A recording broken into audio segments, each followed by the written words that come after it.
Alrighty, everyone. I am back and ready to get back into it. Let's go see what Nuvolette has to say. And if Furina has any additional info for us. Hopefully she does.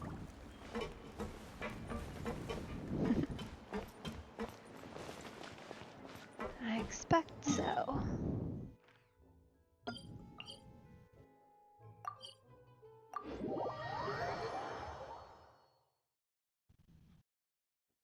But I suppose you never know.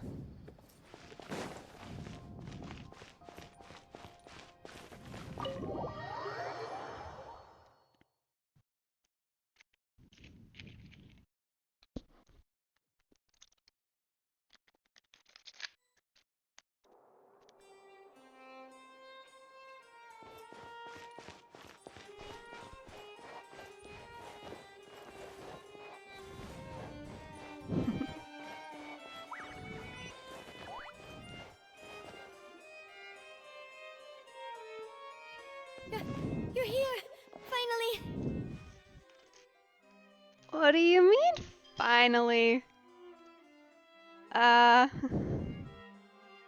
concerning. Is something wrong? Monsieur Neuvillette and Lady Farina, they seem to have gotten into a dispute.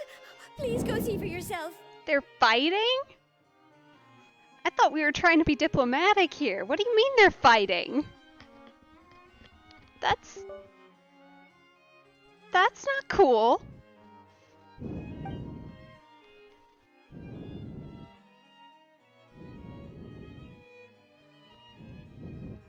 Like I said, I've already explained everything. And yet the problem has not been properly solved. There is little space for excuses between us. It is not my intention to offend you, but please, tell me where you stand. You are the Hydro Archon Focalor, are you not? Look at this. This is a list of the victims from the recent Poisson incident. She's gotta be feeling attacked from all sides, huh? Especially considering Nuvolette, who she probably expected to be the one person most on her side, is asking. And he's taking a very aggressive tactic, too, which might not be the way to go. You mean... they're all... We did not arrive in time to avert this disaster, and I will not have it happen again. I will say this once more. You must tell me everything you know. Yesterday, I found 3 stone slates in some ancient ruins near Poisson. Do you know anything about those? Seriously? You're questioning me like this is a court case now. I don't know anything about that. But you found them in some ancient ruins, you say? That's correct, which is why I came to ask you some questions. There should have been 4 slates, but one of them was missing. The other 3 feature different images that seem to correlate to the prophecy. The prophecy? The second of these slates depicts the previous Hydro Archon Egeria kneeling before a floating island in the sky, as if confessing something. Do you know nothing of this either? I don't. I've never seen such slates. I'll ask you again. Do you really have no information regarding the previous Archon?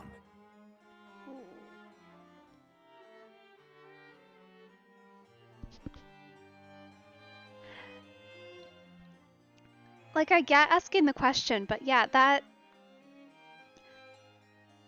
doesn't really make a lot of sense to ask her. Unless you know something we don't. My understanding of the succession is that usually the new Archon isn't chosen, born, and or selected, depending on a variety of factors, till after the previous one is dead. Huh. My deciphering of the slates indicates that the Hydro Archon Egeria once had to confess to, or apologize for, a certain sin. If anyone would know about it, it should be you. All gods don't have the same secrets, you know. She was herself and I'm me. Is it really so strange that I know nothing? I understand your concerns, but I'm sorry. I just don't have anything to tell you. Forgive me for saying this now, Lady Farina, but I have long known of your various secret investigations into certain matters. There are several indications that you have been investigating the prophecy on the sly. Well, good for her, honestly. This is not strange in itself, considering that you are the Hydro Archon. But it is strange that you should also claim to not know any of Egeria's secrets, as well as do nothing following your inquiries. You have never been as superficial as you have presented yourself to be, nor are you a fool. And yet, your behavior is very inconsistent.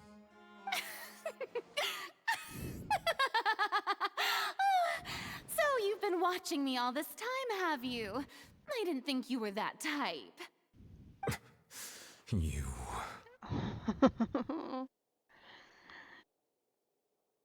Well, she's picked her strategy. Well, since you know about my secret investigations, then you should know I'm actually working to take care of it. There's no point questioning or suspecting me. You're the Eudix, but you're still my subordinate. You should be following my lead. Just trust in me, your Archon, and do as I say.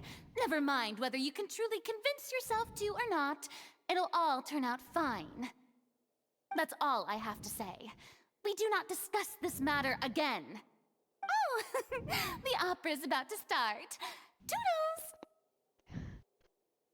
Uh-huh. Uh-huh.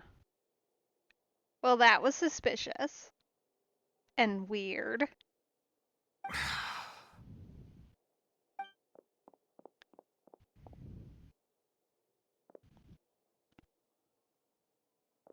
Yeah, you were a little too pushy there, huh? Did Farina not notice us standing by the door? Wonder what's up with her. She was smiling. Huh. She didn't seem in the mood to care if we were listening in or not. I assume you've been outside for a while now? Yeah. Oh, you noticed. Seems Farina didn't even realize we were here. She was in a great panic, though I cannot discern the reason. Our discussion reached impasses time and again, a state of affairs that we cannot allow to continue. Still, I do not understand. Dialogue is the basis for understanding, so why did she keep refusing to engage? Everyone in her inner circle has noticed that she is hiding some secret. The issue is her attitude. I fear that she will not reveal anything unless absolutely forced to. Yeah, I don't think you're wrong, but I think your attempt was a little too pushy, too fast. We may have to create a situation in which she will have no choice but to speak. Oh, that sounds dangerous. Oh? Like what? Normally, people will only reveal the truth when standing trial. Perhaps we must have the Hydro Archon experience just such a scenario. I'm sorry, you want to do what now?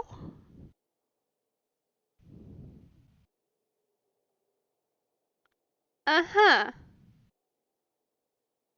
Okay. But Farina's seen so many trials, and she's really good at dodging questions. How do we make sure that she won't just slip away at the first chance she gets? Also, what exactly are you gonna charge her for? Negligence, I guess? We will need to consider this thoroughly, join forces with various parties, and then do what we can. If at all possible, I would prefer to recuse myself from this affair, but we must prevent the prophecy from coming to pass. This may be cruel to her, but all Fontaine is in crisis. The information a god possesses is too precious, and so we must take a chance on this. Fair enough, we do need to know what she knows. But who will lend us their aid to do such a thing?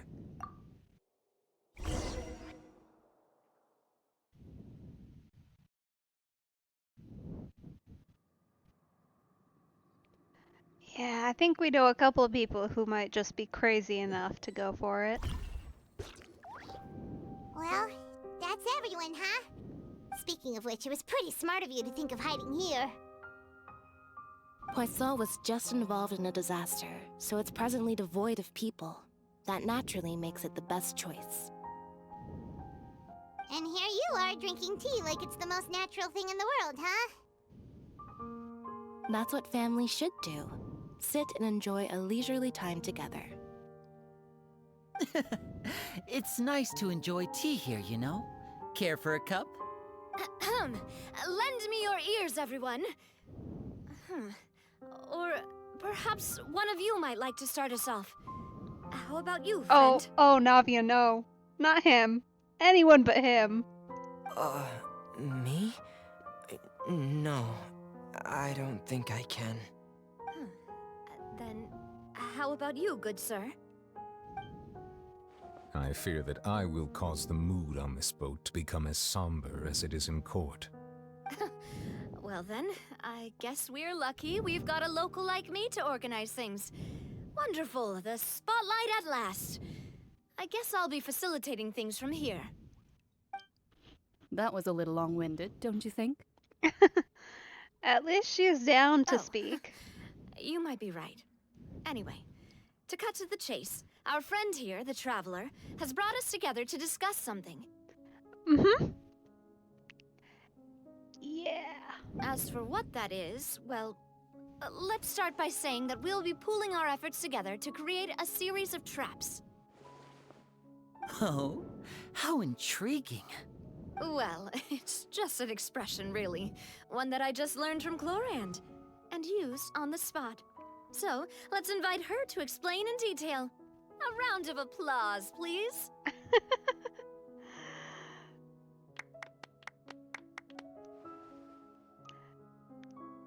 That's pretty good. Navia sounds so proud of herself there. Honestly, just let the girl go. She's having a fun time, and she needs one, I think, so. Huh? Didn't you say that you would be facilitating this? Oh, come now. Your work doesn't involve much public speaking, right? This is a good chance to practice. You might even pick up some fancy oratory tricks to impress your boss with in the future. I see. And what does my boss say? He is glad that you consider him your boss. Do go on.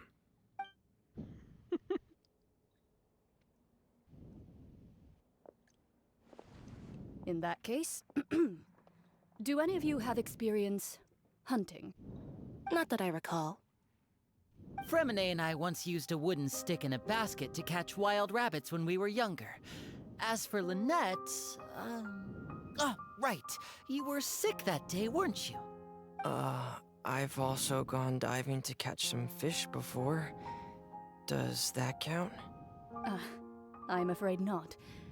You may or may not have heard, but Fontaine once played host to a group known as the Marechaussee Hunters. That's an artifact set, isn't it? Though that was their name, they did not hunt animals, but rather various monsters left behind by the ancient dynasty of King Remus. Today, Fontaine's monster population has already thinned greatly, so the hunters have blended back into society, taking up arms in other lines of work. They even left a unique methodology of hunting in their wake. A trap comprises of the following components: bait, a trigger, and a containment device. Sometimes a lethal implement will also be necessary to deal with the prey. So, if we were to build a trap together, right now, what would you choose to build it with? For me, I would prefer something basket-shaped. Pigeons and rabbits will see the bait and naturally enter the snare. Alright. Our line of work requires a deft hand, and we're some of the best in the industry, so you can count on our techniques. You used some of those techniques while moving the people of Poisson, didn't you? My subordinates mentioned that you even performed some magic for the bawling children. Yes, and I even managed to gather some intelligence in the meantime. I'm quite the multitasker if I do say so myself. I'm afraid I can't claim that as my strong suit. I prefer more stable methods, like placing bait in the water and waiting for the fish to come within reach. That's the kind of method I would count on. Calm and steady. Exactly the kind of person who would catch loads of fish. And I can be their assistant.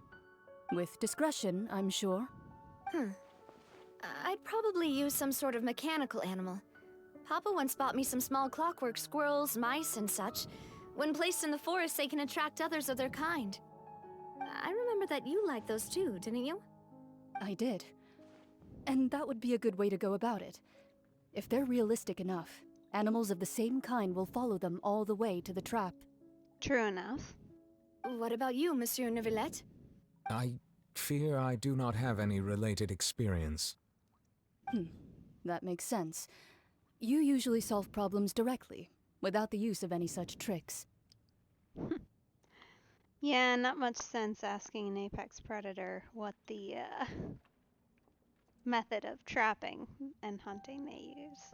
But I do have one more question for you, monsieur. If we were to create a trap now, how would you design it? I would like for it to be effective, but bring no harm to the prey. A more gentle trap would be ideal.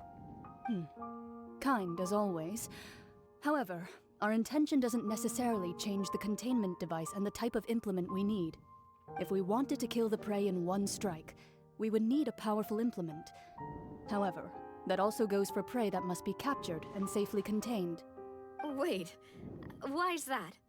Only a hunter who's a true expert at subduing their prey can snare it without harming it. The line that divides life and death is often exceedingly thin. So, are we going hunting together? In a sense, I suppose. Huh. We hadn't thought of seeing ourselves as hunters. It kinda works, but maybe it's still not the best metaphor. If our means of capturing and dealing with our prey is to put them on trial, then the hunting metaphor is actually quite accurate. But we shall require much more courage than any hunter to judge a god, a being whose seat is an exalted throne. Oh, so that's what's going on. Sounds very interesting.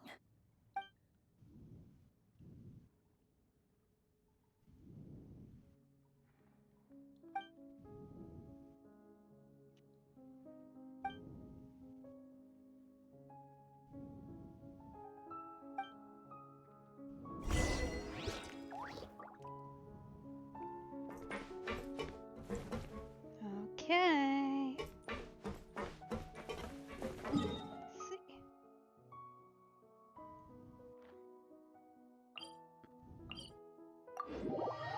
Should be most curious. This definitely has the opportunity to become a little bit nasty, I would think. Where am I? What's wrong?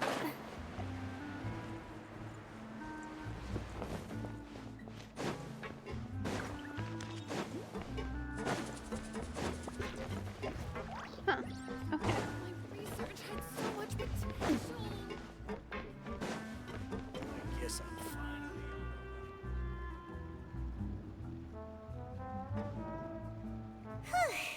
It's been a tough few days, hasn't it? So much has been happening. Paimon didn't think the meetings would go on for so long, but everyone seemed pretty fired up, huh? Sure did.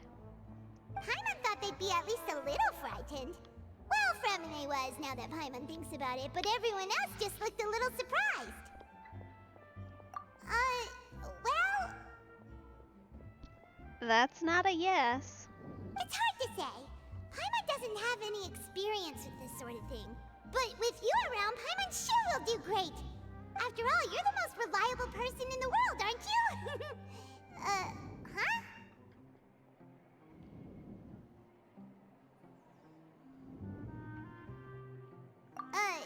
Did you just pour some tea? Paimon didn't notice you doing that at all. Then what's that? Dangerous is what that is. Paimon's never seen that cup before. No. It's very fancy looking. Well, we know of at least two people who are quite into tea. If we don't count the peripheral friends of those people. That would be Arlecchino and Risley.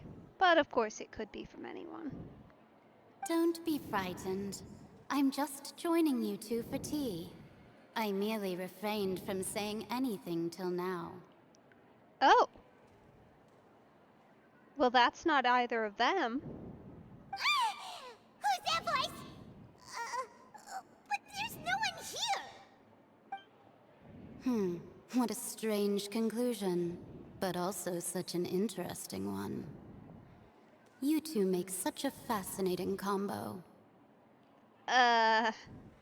Okay. And yet even you feel confused. As such, I couldn't resist but come by for some tea and a chat.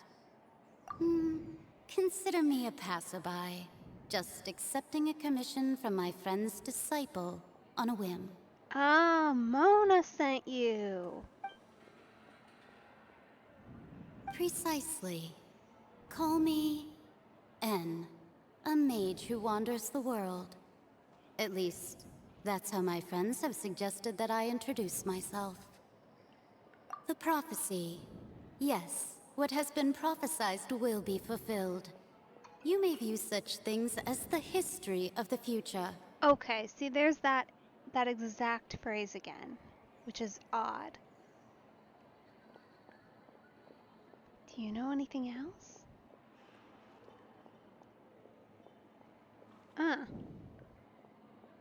Yeah, I guess so. What? Then is there any way we can stop it? People call such things fate, and it is written in the stars. It cannot so easily be altered. Ah, so you've caught on. Just as prophecies are usually only the future as seen from the perspectives of the gods, could things be happening in hidden corners where the gods' gaze does not fall? Are the things that you shall see different from the fate that the gods perceive? What is she talking about? It all sounds really impressive and important and stuff, but it also sounds kinda scary. I believe that you understand, right? Some things are insignificant, but others you must reach out to change. Okay, true enough. Ultimately, fate shall serve as your only guide, no matter what will happen in Tevat's future. All you need to do is to play your part. Okay. Still sounds ominous, but alright. This was good tea, by the way. Thank you for your hospitality. Well, that'll be all for today. The voice. It's gone.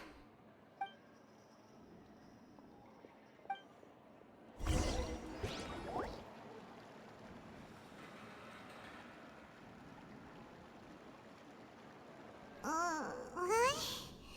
I want to hear someone talking. Alright, coming! Hey, it's you who's getting lazy, okay? I don't think that's quite true, but alright. Well, I see I've walked in on some lively banter. Mona! Fine, just fine. I went to take part in that Steambird panel. It turned out to be more interesting than I expected. Huh. Okay. Sure. Not all Fontainians are pessimistic about this. One journalist mentioned that sitting around and waiting for the end to come would be wrong, and that they should make their own rescue preparations. I agreed, so we had a brief chat with her. Did she have pink hair by any chance? Why, yes, it was Charlotte. I assume you've heard of her, no? That daredevil journalist? Most certainly. I'm in full support of her view. Prophecies are very important, but how can people allow their lives to be commandeered by just a few words? That's right! Paimon's glad to hear something sensible for once. Ah, yes. About what we had discussed before. I did try, but I'm afraid I couldn't reach the old hag. I'll try again tonight, but I wouldn't get your hopes up. Huh? Yeah, odd that you say you didn't send them. Goodness gracious. Are you serious? Uh-huh. She said that even the god's gaze has blind spots. Pretty bold if you ask Paimon. Most people would believe the gods to be all-knowing, right? The Hexen Circle members are certainly anything but ordinary. As for the mage named N, the old hag has mentioned her a few times. She said that N's sense of direction is incredible, and that she loves guiding those who are lost. Okay. Sure. But I've never met her, and if she were still alive, she'd be... well, suffice it to say that the hag's at least a few hundred now, and N's been around for longer than that. Okay. Quite old, then. Whoa. The Hexen Circle sounds like a scary group. But they must really stay in shape to live so long. Their abilities alone are pretty terrifying. If she came to see you personally, then the problem you're facing must truly be of great importance. Well, it's not like Paimon could understand anything she said. Yes, she was quite cryptic, but I suspect she means that there is still a way to turn things around. She didn't say when or what that would be, though, so... perhaps it is something that you cannot know right now.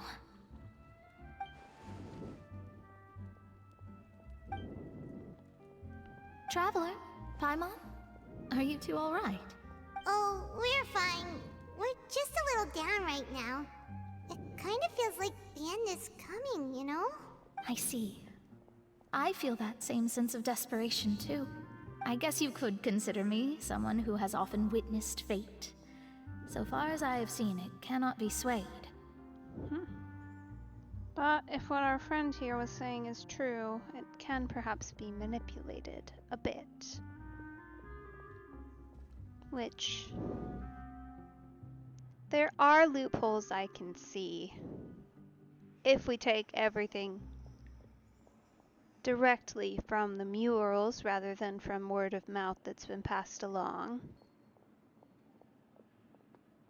I suppose there's no guarantee that it's all people who would get dissolved. And Farina alone could be a different thing. I don't know. There's a possibility. A slim one, but perhaps. But even so, I still hope for, and believe in, miracles. Astrology is eternal and rational, but fate may not be. It is cruel, but it can also be beautiful. Perhaps that's what En was trying to tell you. Not to lose heart, and to believe that what you are seeing playing out before you is not yet set in stone. I did originally think of steering clear of all this, but I couldn't. Even if this is all futile, I still wish to help everyone. If we don't struggle to the last, then how can we face the end when it comes? Good for you, Mona. I know I told you to leave, but I'm glad you're at least trying to help. Huh. That's good of you. You do have a point.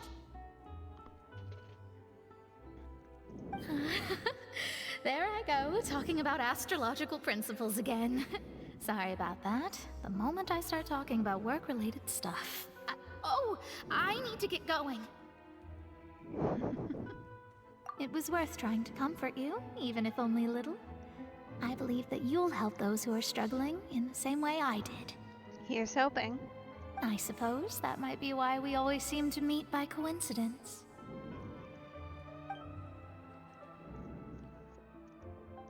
Paimon feels kind of moved by what Mona said, but also kind of sad too. Hey, Traveler, Paimon suddenly feels like going outside for a walk. Let's go. Let's walk around the city, shall we? There's a few spots we always like to walk by.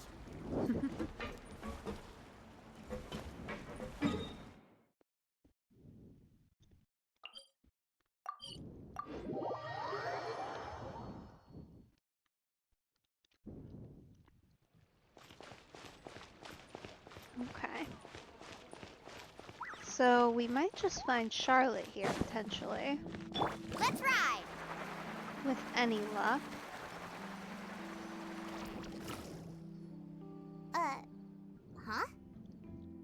names are written in this newspaper. What's going on? Let Paimon see! The underwater stronghold, the Fortress of Meripede, has continued in its noble autonomy.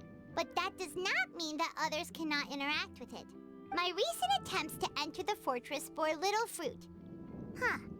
Guess Charlotte still hasn't given up on that. Thus, did an Outlander friend become the focus of this report? A blonde adventurer with their white fairy, legends trailing in their wake. It is said that this mysterious traveler once visited the underwater fortress. That's a nice way of putting it. So while the fortress's interior remains a mystery behind closed doors, do not fear, for the tales of the traveler contain surprises in spades. Journalist Charlotte's biggest scoop yet, the Traveler's Trail, World Walker. Huh. Charlotte took so many awesome photos of us and we never even noticed her. She hasn't been able to get a hold of anything at the fortress, so since we're easier to find, she's using us as the subject matter instead? Ugh, seriously? Well, fine. Those headlines and photos do look cool, so Paimon will forgive her this time. Honestly, there's a lot worse things she could be reporting on, so we'll take it.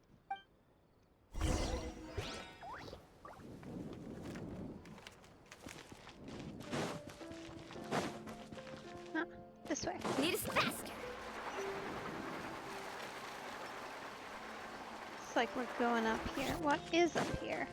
So we can see. Oh.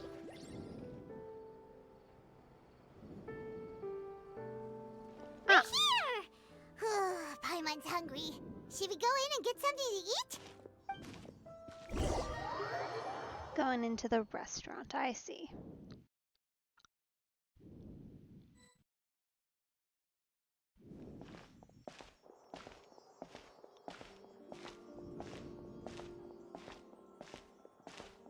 Hey, quick! Look! That's the limited edition only 16 slices a day cake! It was so delicious the last time we tried it. Despite the tense situation we were in, let's give it another go. I'm sure it'll be great. 1 slice of cake, please. Someone showed up after all. Oh, wait, you're the one from the Palais Mermonia. Oh, are you here to buy cake too? It seems Monsieur Nervalette was right. You really can eat. Wait, did he really say something like that? That's right. Even he has his own preferences when it comes to food. As for me, I love the cake and coffee here. Do you come here often? Usually every day. Every day? It's part of my daily schedule, apart from work. I shall have my cake and coffee. Then what if someone told you one day that this place would be closing soon, and you wouldn't get to eat cake here anymore? What would you think? But why would it close? Well, Paimon doesn't know either, but maybe the waters will rise tomorrow. You know, like in the prophecy. Oh, the prophecy.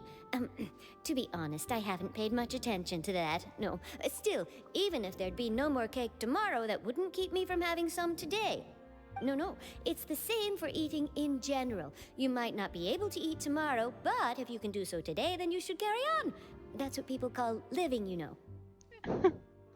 I suppose so. Certainly an interesting perspective.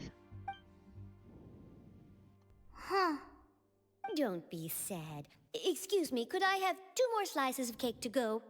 These 2 slices are for you. Sijuin said that this kind of expression you're making is what humans call being sad.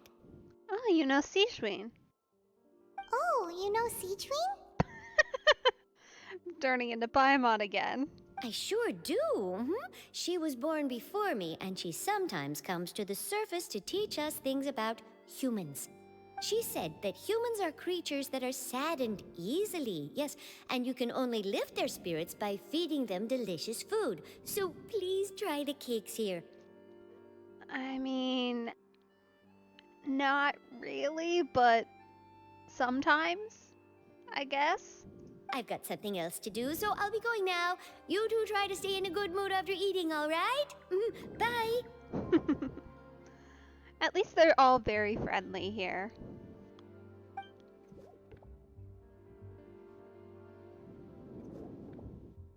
And there she goes. Alright, let's dig in. I'm unsure this cake will be delicious. It's more delicious than last time! And the flavor gets even better with a sip of tea. It sure would be nice if we could come again tomorrow. Sure would be nice if we could always eat delicious food here.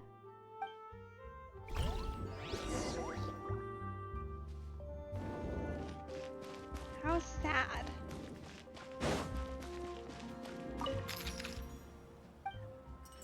Hello.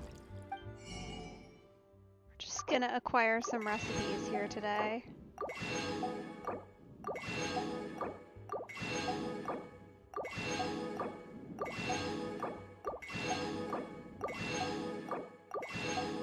Since I'm sure I have a lot of ingredients from the region, but nothing to turn them into.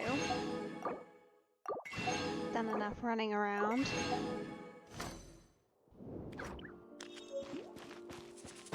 Plus, I'm sure there's an achievement somewhere for unlocking a certain number of recipes.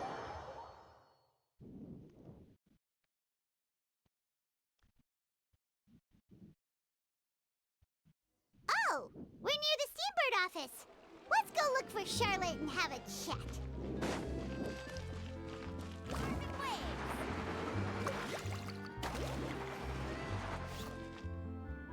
Wow! If it isn't the Traveler and Paimon! Oh, have you seen the article I wrote about you? Ha! You've got some nerve! You just used us to make some quick mora! Oh, you needn't worry about that. I heard that you were in Poisson some time back, so I sent you a letter to discuss just that. It appears you didn't receive it, though. It's all right, though. I've set aside the amount intended for you. I've even set the table with some food. Really?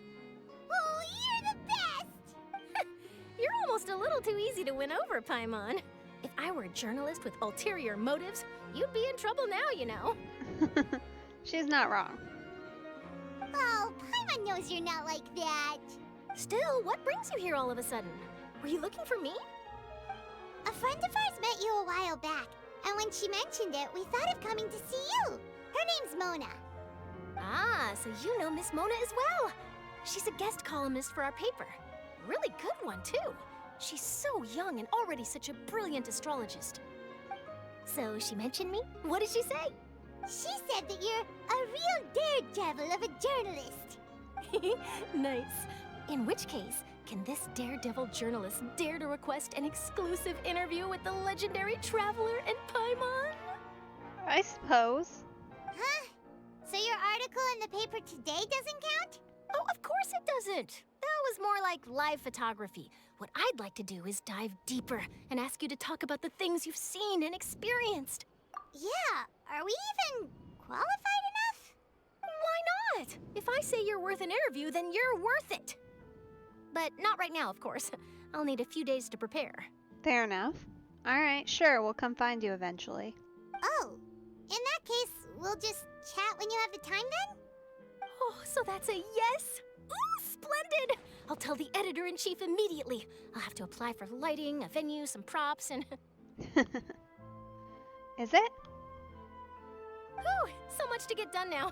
Talk to you later. Huh.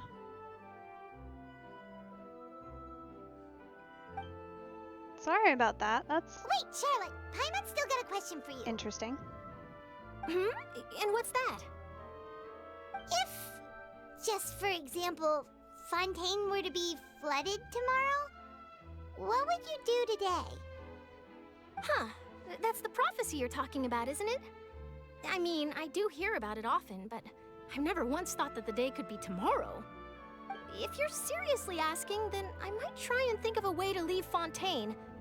Oh, but I'm still a journalist first and foremost. That means I have a duty to be reporting from the scene. And secondly, I wouldn't forsake my homeland that easily. From what I've seen, most people don't know what they'd do should the worst come to pass. In truth, it might be better just to behave like normal rather than worry over such an end. So in all likelihood, I'd probably still be prepping at the office for that interview of ours. I know what you're thinking. That sounds a bit sad, but I've always believed that it's best to do what you enjoy.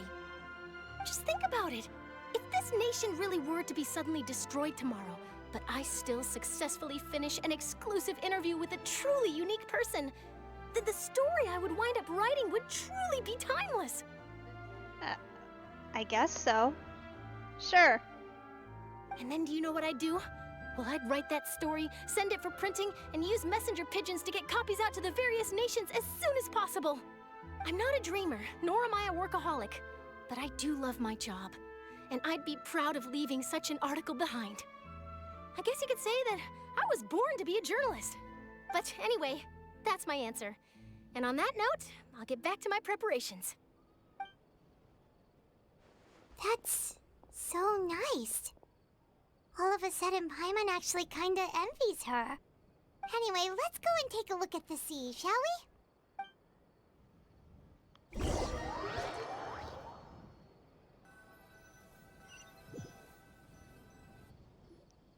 The sea breeze and scenery can be a pretty soothing combo, huh? Yeah, and I mean, this in particular is quite a pretty view. Paimon's been thinking. If it wasn't Fontaine, but all of Tevat that would be destroyed tomorrow, where would we go and what would we do? No, Paimon should ask, if you could choose, what would you like to do? Oh, that's a loaded question.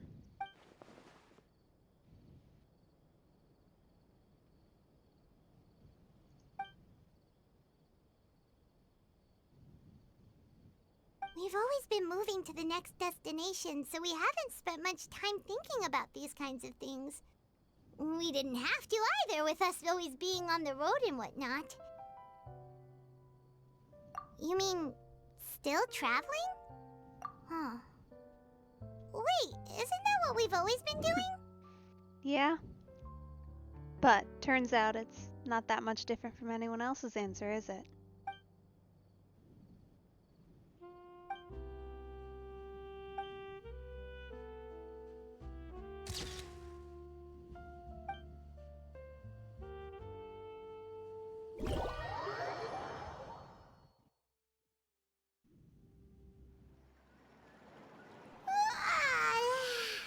Feels like you'll grow mold if you stay here long enough. That's sure a phrase. But it's still better than the Fortress of Mirapede, that's for sure. It's not only damp there, but salty too. Ah, so the two of you are still here. Wonderful. Oh, you're from the Palais Mermonia, aren't you? Yes, I'm Isadora. Monsieur Nervillet sent me to look for you two before. I heard that afterward you went to the Fortress of Meropide. Not at all. I'm well aware that you're friends of his. Actually, I'm here to pass along a message from him. Oh? Is it time? Yes, inside the Opera House. The Maréchaussée Phantom has declared the incident a small-scale riot. A riot? Well, that said, I don't personally think it was that serious. Lady Farina was watching a performance at the Opera House, and while she was resting during an intermission, some other audience members suddenly started harassing her, loudly accusing her of doing nothing about the prophecy crisis. Okay. I see. Definitely feels like the start of our plans. And before she could respond, others started to join in. The crowd continued to grow, and protests against the Hydro Archon started to break out. So people have started to put the blame on Farina. Guess they finally found an outlet for the pressure they've been under due to the prophecy. I agree. People will naturally rely on gods, as is customary. But the moment people feel threatened, gods are also the first to be blamed. So what happened after that? Is Farina okay? Seeing that the situation was spiraling out of control and that further argument was pointless, she claimed that she'd gotten tired of this and left in a hurry. So she's dodging and deflecting, as expected. The Maréchaussée Phantom had their hands full maintaining order and did not catch where Lady Farina had gone. Only when things had stabilized did we realize that she had gone missing. What do you mean, missing? So, you mean she's still missing? That's right. The Maréchaussée has dispatched many people to search for her, but we don't have any leads yet. that said, I don't think there's much to worry about. She is a god after all. Even if she were to fall into the hands of rioters, what could ordinary people do to her? Good. Monsieur Nervillet sent me to tell you about the situation, but he didn't say anything else. Well, it gives us enough. Don't worry, this is more than enough to go on. Thanks for keeping us informed. Ah, is that so? Well, alright then. In that case, you two take care. I'll be heading back to the Palais now. Well, sounds like we should hurry over to Poisson then. If we know Farina, she won't try to fix things in this situation. Instead, she'll look for a place to wait out the heat. Yes, indeed. We just need to figure out where that is. And, as we also know, she may be loud and dramatic, but she doesn't have a heart of stone. When Nervalet was talking to her in the Palais Mermonia, and she heard about Poisson, she couldn't hide her sadness and remorse. It would be hard for her to ignore being accused by the public today. Paimon thinks Farina's probably taken the opportunity to slip away to Poisson and try to relieve the sense of guilt that she's feeling. Huh. Well, what do you think? Paimon knows the answer, of course, but Paimon can do the analysis to back it up, too. Cool, huh? In that case, there's not a moment to lose. Poisson, here we come! Okay. Back we go.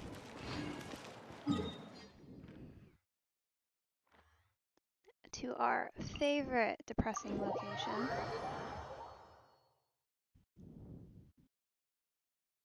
This place looks deserted.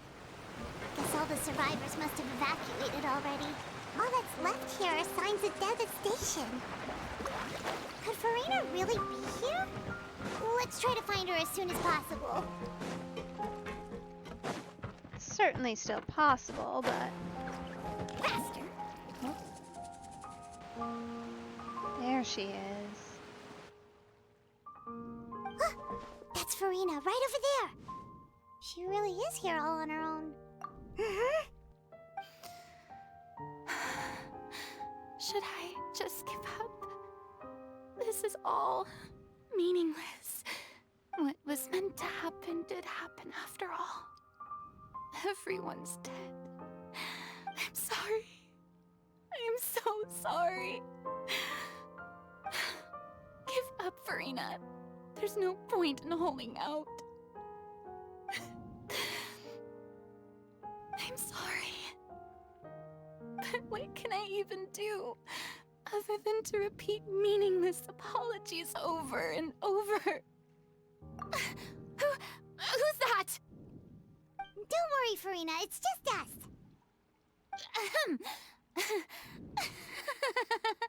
So it is you, blonde traveler from another land. Why, I almost thought you were someone from that mob of my ignorant subjects. Come to kneel and beg for my forgiveness. I mean, you gotta admit, she's good. She's been, putting on a show, so to speak, for a long time. And she is very good at it. Farina, you were crying just now, weren't you? The tear stains on your face are obvious. What do you mean, tear stains? Oh, I remember. The show at the Opera House earlier this morning was so moving. I'm still trying to process it. Who did that uncivilized rabble think they were, disturbing my enjoyment of the arts? They even dare to tout their Archon. I must teach them a lesson. I can just imagine their twisted and frustrated faces once they realize that I'm nowhere to be found. Oh, and I'm sure Nouvellette and those people from the Maréchal de Phantom are freaking out right next to them, too.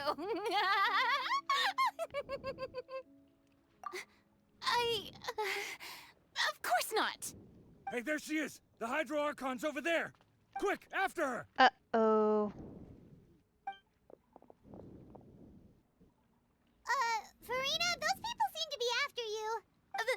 They are?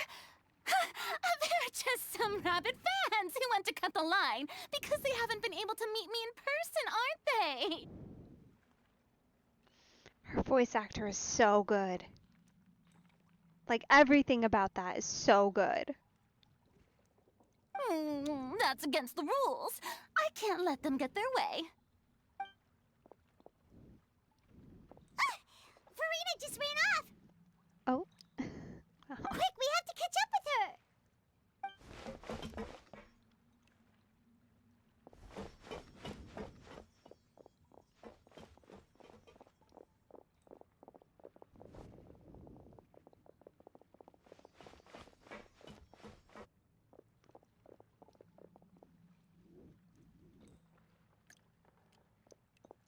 This does not feel like the location we should be hanging out in either.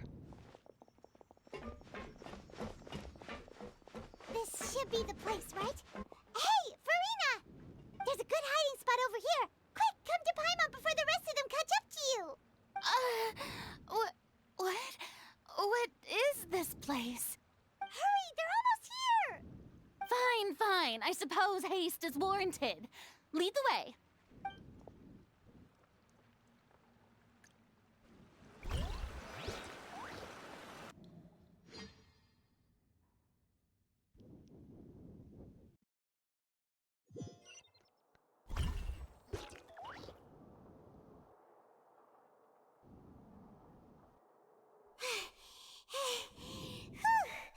Paimon's exhausted.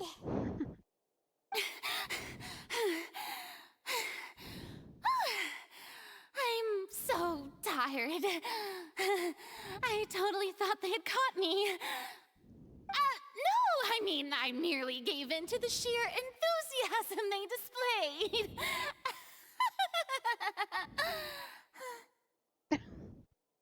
Alright then. You're right. Yep, that's a good girl. That didn't sound good. What's happening? The ground's shaking. Is it an earthquake? Yeah, a quake of this kind preceded the flooding in Poisson, didn't it? It can't be. It's happening again. Well, there's no need to worry too much about that.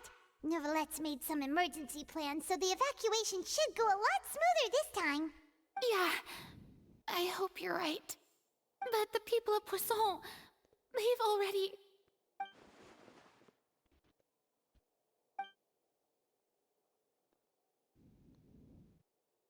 It's true. I've been investigating the prophecy for hundreds of years. I once had informants all over Tevat, searching for clues and feeding information back to me. I've tried all kinds of ways, too, to hold back the sea. Anything to keep the coastline from advancing. But all my efforts proved to be futile in the end. Really, the truth has been clear to me for a very long time. We cannot make an enemy of the divine. No matter what we do, the will of the heavenly principles will have its way, and the prophecy shall be fulfilled. Give up. I do love the sound of that phrase. It would mean finally coming to terms with fate, but also for me to finally be free. Indeed, I've thought about giving up so many times, especially after we almost lost Poisson. Fate is really unreasonable, isn't it? It has no heart and obeys no rules. The prophecy has only just started to come true, and so many people have already lost their lives. But just now, it all became clear to me. I still don't have the right to come to terms with fate on behalf of everyone else. As long as the final moment hasn't come, it's still not too late. Don't worry. I will keep hope alive for everyone until the very end. Well, that's enough for now. I got the impulse to play the stricken maiden, but honestly, considering my rank and station, that wasn't a good fit at all. She certainly is an actor more than anything. It's good to get a glimpse, though, of the real her. A little bit. Definitely an enigmatic one. Don't take any of what I just said seriously. How could I possibly let Fontaine fall to the whims of trivial prophecy? Come on! Paimon could have sworn you were actually being honest just now.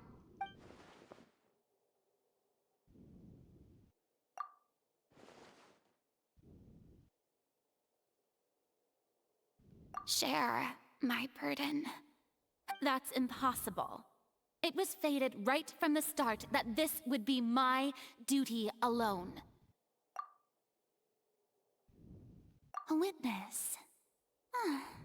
Yes, I've heard that you came to Tevat from beyond the stars, yes. In other words, you never belonged here. And if Tevat is, in its entirety, a show on a stage, then you're just a spectator, aren't you? If that's the case...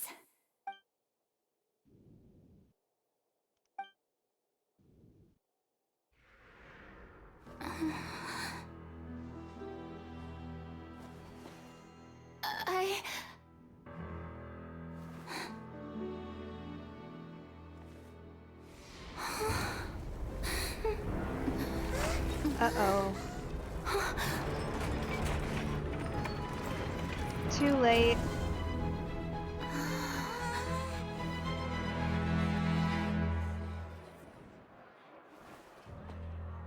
Come on, we were almost there. We're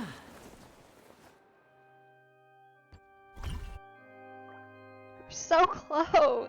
Ladies and gentlemen, this concludes my opening performance. Now, without further ado, we may proceed to the trial of our god. So this is what it is. Yes, you deserve praise for the effort you took to raise the dramatic stakes. Do not forget, however, that I am Focalor, the god of justice, the embodiment of justice itself. Does it not strike you as even the least bit absurd to bring the very concept of justice to trial? May I interpret these words as your refusal to stand trial? In that case, you will have the opportunity to defend your honor through a duel. You would draw your blade against a god?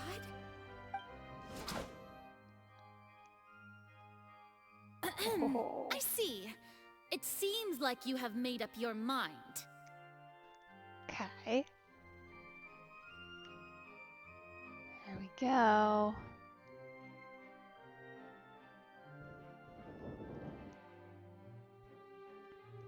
Here we go. This should get interesting.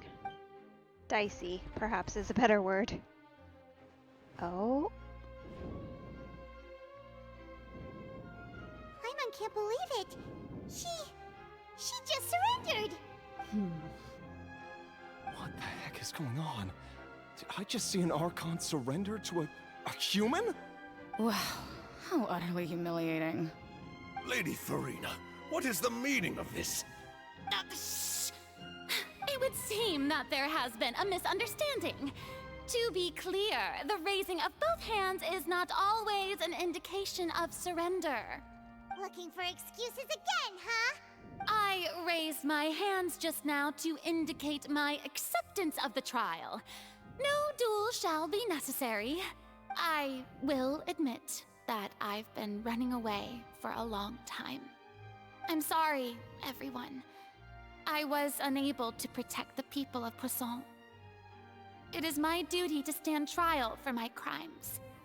You are not the only ones to be disappointed in me. I, too, am exceedingly disappointed in myself. But now, it is time for the Hydro Archon to show you her courage and resolve. I, Farina, will use this trial to show the world the true meaning of justice! This time, I will protect you. applaud and rejoice. One of the most outrageous and fantastical arcs known to the opera epiclese is now unfolding before your eyes. Mark my words, this shall be one of the most exhilarating and brilliant shows ever to grace the stage of Fontaine. The trial of the Hydro Archon, Focalor, will now begin! Woohoo! At least she gets to be dramatic. Oh, now we're making history! Fair reaction, Nouvellette.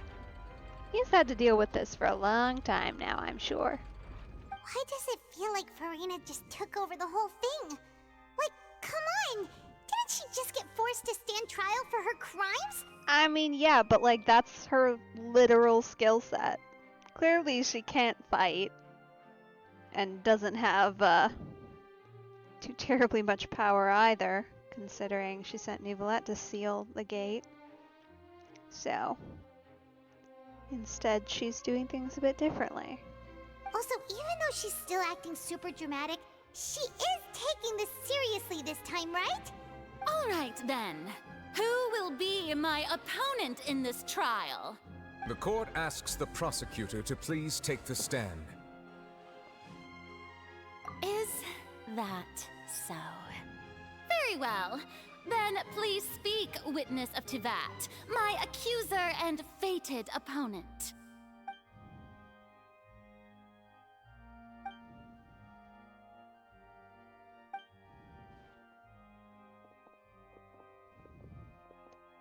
Ooh. I love that image. Like, that's the most, like, Also, dual. please allow me to ask, as a final question before the trial begins. Like, that just looks like a dual setup. That was so good. That imagery, that vision, right, like, there, with both of us walking back to back opposite directions. So good. Because it's certainly not a traditional duel, but I would argue that it's a duel nonetheless. Just how much work did you do to force me onto this stage? Well, about that. Well, we did do a lot of prep after the meeting that day. I can go over the tasks assigned to the Spina di Rosula, since they were rather straightforward and easy. Navia, the president of the Spina di Rosula. Most of the people who participated in the disturbance this morning were my subordinates. They changed into plain clothes and came to the Opera House as regular audience members, waiting for the perfect opportunity to incite insurrection against you. The people's resentment against their Archon has been building as more and more of the prophecy is fulfilled. A spark was all we needed to turn smoldering anger into a flame. Moreover, according to our understanding and analysis of you, when something like that occurred, you would likely flee the scene and head to Poisson by yourself. So, we arranged for a second group to lie in wait there. So, you mean, the ones who scoured the settlement for me were also from the Spina? And their goal was to force you to step into the giant magic box so you may personally participate in the greatest magic performance in all of Fontainian history. That's right. That house was a magic box, rather than someone's residence. As the super ultimate version of the setup that I used when I first performed at the Opera Epiclese, the volume of the box was increased by a whole order of magnitude, and the distance it traversed was the entire gap between Poisson and Areneas. Its cargo, of course. I need to look at a map, because that's like a long ways. How did we build this tunnel? Was an Archon instead of a human. My thanks, Farina. Without your help, we could never have pulled off such an extraordinary performance. You're welcome? Of course, this performance was only made possible with Father's support. The House of the Hearth spent a massive amount of labor in Mora to pull this off. Gotcha. Okay, that tracks. We had to select a location, construct the giant magic box, dig a tunnel, and open up a path through the water. It was a lot of work for all of us. So, in other words, The earthquake that we felt within the giant magic box was just a normal tremor from the transportation of the whole house? That's right. It wasn't a sign of another disaster to come.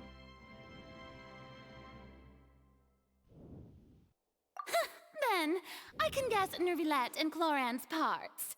You gathered a crowd, prepared a stage, and made sure that the champion duelist would be immediately ready for a fight. Also that as soon as I appeared on the stage, the trial may commence without a hitch. Am I right? Well, she's certainly good at weaving a story, and she's not wrong at all. Yes, that is correct. Well, Clorand, I must commend you for your courage. Only the most outstanding champion duelist in all of Fontaine would accept a duel with an Archon without flinching. Thank you. As for you, Traveler, I suppose your role was to keep me distracted with conversation once you found me in Poisson. Sort You'd of. make sure that I didn't notice anything amiss before revealing yourself as my prosecutor once we'd arrived onto the stage. Oh?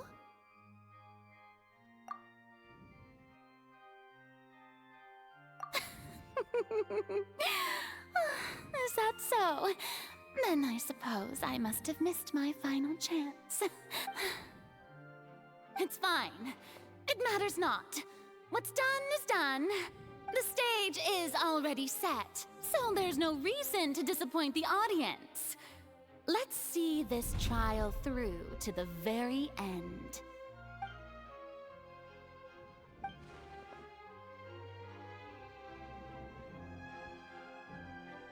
Yeah, that does feel weird and unfortunate that we missed out on that one. Madam Prosecutor, please allow me to pass this along. This is a document that Miss Charlotte applied for and received permission to share with you during the trial. According to her, it should speed up the proceedings. Huh? Charlotte wanted to give us something? Oh, so she's here too! Hey, Charlotte! Oh, let Paimon see. Isn't this the exclusive interview that she did with us before? So she's already finished it, huh? Wait, then that means this document is a perfect timeline of everything that's happened ever since we stepped foot in Fontaine! So in other words, we can refer to this anthology of evidence every time we want to use something from our journey as evidence for an argument! Sure, I guess. Let's quickly confirm the information in it. Just think of it as a refresher, alright? You defeated the Hydro Archon in the very first duel you took part in at the Opera House. That's one for the history books, all right. I didn't think that you'd wind up getting to the bottom of the case I'd been following all this time. I guess you could also see this as a happy coincidence. This is the first time Monsieur Nervilette had a difference of opinion with the Oratrice. Even the Hydro Archon can't figure it out. A Fatui Harbinger. She's an extraordinary person. Her instinct must mean something. The fortress of Meripede was almost destroyed in a single day. That I didn't witness that scene personally will always be a source of professional regret, I think. According to Monsieur Nervilette, both Child and that whale should have been in the primordial sea at that time. I nearly lost my awesome friend Navia. To be honest, that still gives me shivers. The words of someone as extraordinary as a witch can probably only be truly understood when something surreal happens to you.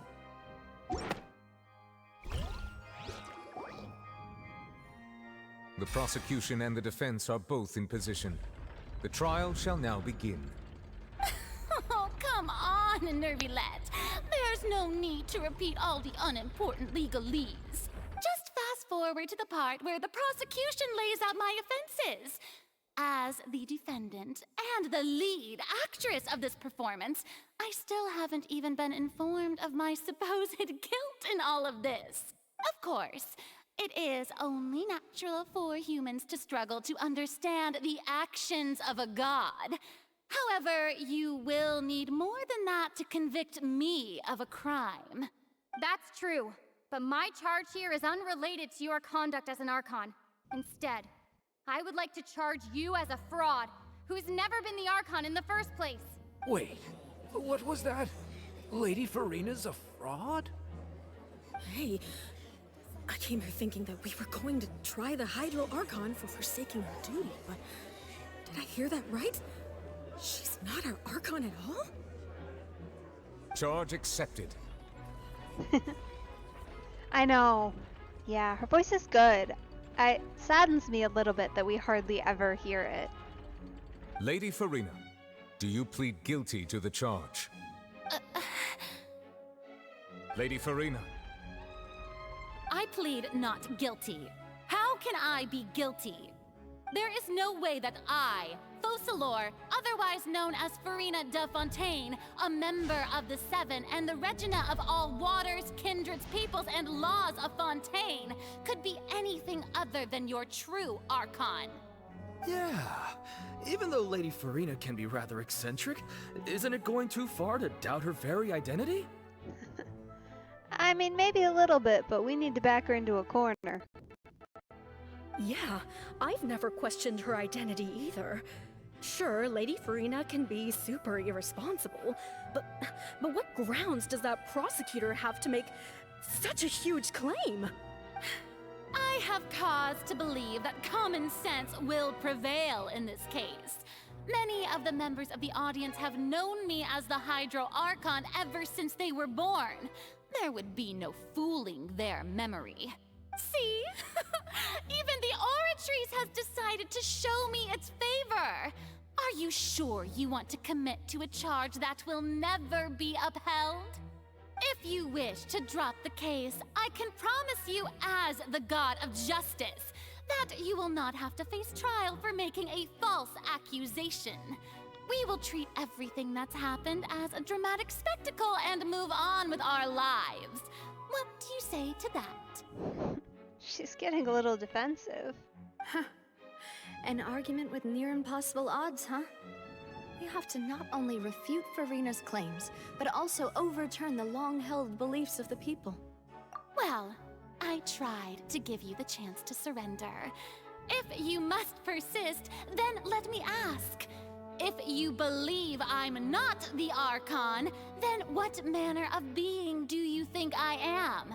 And if I was not the Archon, then how did I manage to live for over 500 years?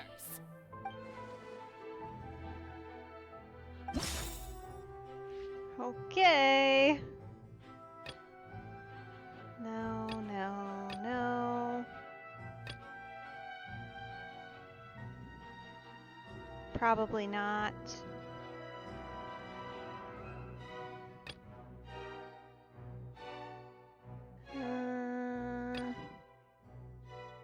No, that's weird, but not it.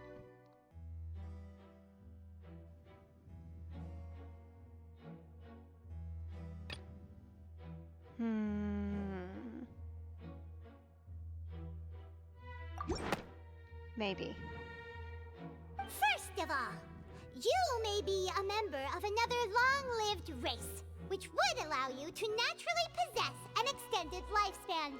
And second of all, even if that wasn't the case, there could be other ways to extend your life.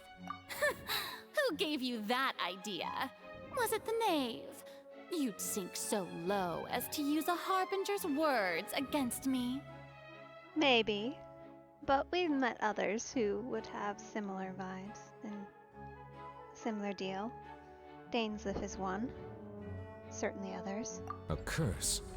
I once thought it possible that the aura of an Archon might naturally resemble a type of curse. But in light of this claim, perhaps what I sensed was not your divinity, but a curse after all. Neverlet sensed it too, huh? Lady Farina is actually a human? Well, it is true that it's extremely difficult to tell humans and gods apart just by looking at them. It's not impossible.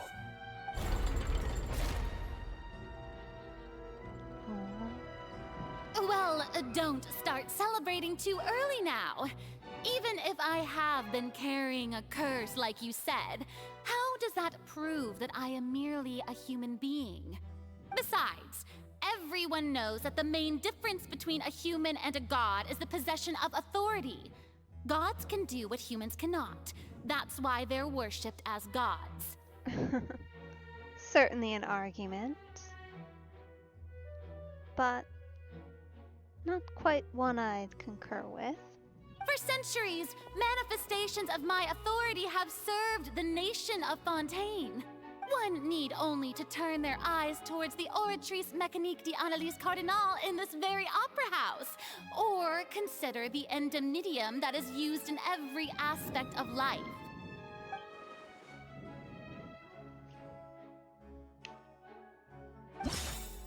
Yep, that would do it.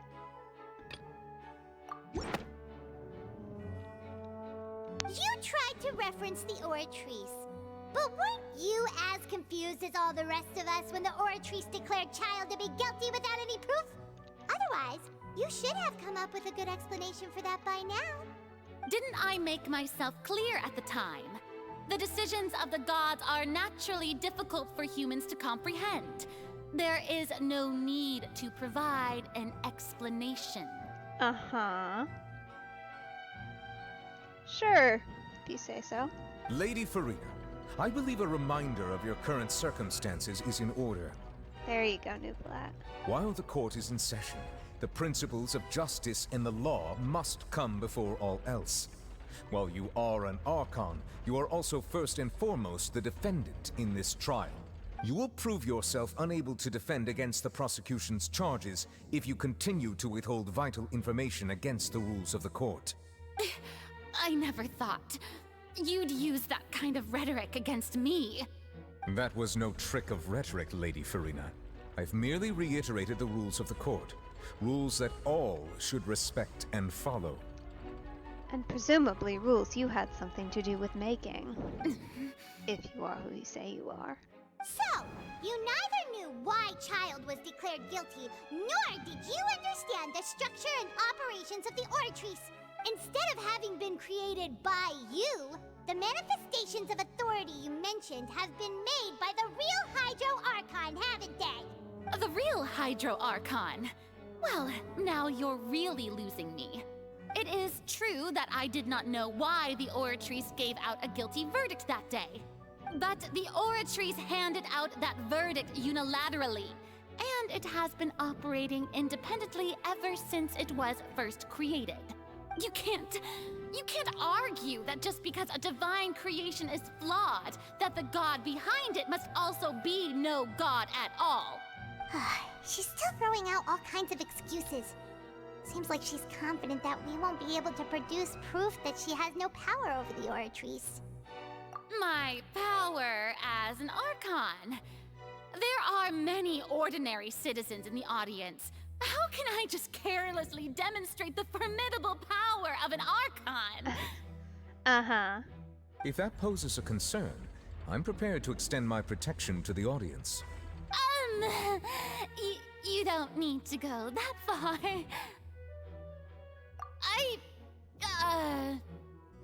Aren't you the Hydro Archon? Or is it that you can't even wield the power of Hydro, much less the authority of a god? Indemnitium! Yes! It's all because of Indemnitium! All Archons derive their power from the faith of the people, and I've converted the people's faith in justice into Indemnitium! Thus did I give up all of my divine power to provide everyone with energy for their daily lives. Have you ever seen a more magnanimous god? She is really stretching it right here.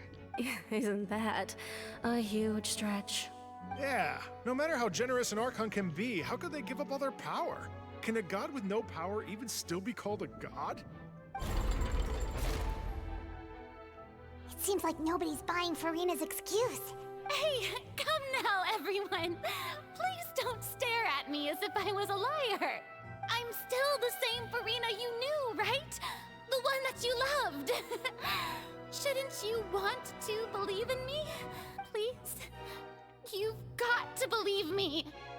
If what the prosecutor said is true, she really has committed a grave offense. Did she deceive all of us? And all of our parents and grandparents too? And all of our ancestors? Ever since they were born? Oh. She is losing in the court of public opinion here. Enough! That's enough. Tell me then, if I'm not the real Hydro Archon, then who is? If you have no evidence of another Hydro Archon's existence, nor can you find anyone who can back up their claim to be such, then what grounds have you to say that I'm not actually the real deal? Wow, she came up with yet another argument. How can we refute her now? Seems like she really doesn't want to give up.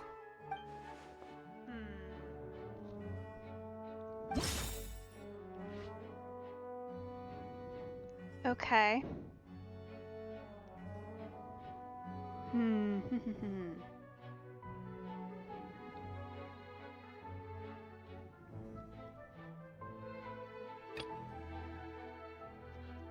This one is a little bit tricky.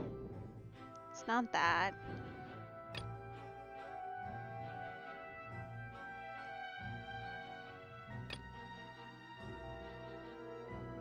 Huh.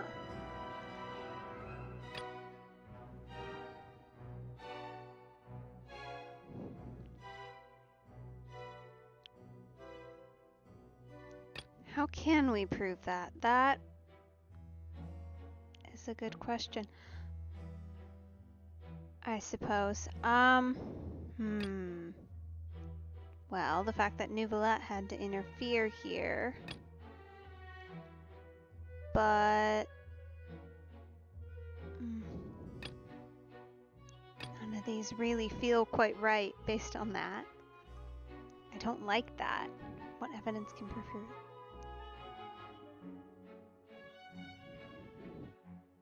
Like, I appreciate them trying to narrow down the things, but these descriptions don't help at all. I could see this first one because she made a mistake in randomly accusing someone. This one, maybe, I guess. Seems a bit cruel to say.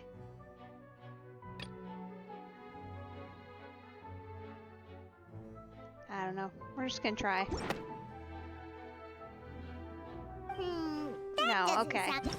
Alright, fair enough. Navia, no. It's got... Is it this one? No. Are we gonna threaten her? Is that what's happening here? It has been established that all Fontainians can dissolve in water from the primordial sea. And that means... Since you insist on claiming to be a god and not a human, then there's a method that you can use right here and now to eliminate all suspicions of you being the latter. Oh, we really did go that route. Alright. Miss Navia, please apply to serve as a temporary attorney for the prosecution before addressing the court. Though you act in partnership with the prosecutor, you must still adhere to proper procedure. Super sorry, Monsieur Chief Justice. I swear this really will be the last time that I'll speak out of turn. Now, I've brought some seawater from Poisson. As everyone knows, a massive flood struck the area not long ago, taking many lives, including those of some of my closest friends. So, Miss Farina, would you dare to touch some of this seawater? If we are to believe that you are indeed the real Hydro Archon, touching this seawater would have no effect on you. All it should do is strengthen your case. But if you don't dare to touch it, then we would have basically proved the reverse. Oh, and I must remind you that after the disaster at Poisson, nobody wants to see any more people dissolve. I do hope you'll act prudently and choose the simpler path of admitting guilt. Navia from the Spina di Rasula. The Spina has governed Poisson for many years. I guess her suggestion is valid. If Lady Farina is indeed just a human, she's probably Fontainian like all the rest of us. Would she really dare to try?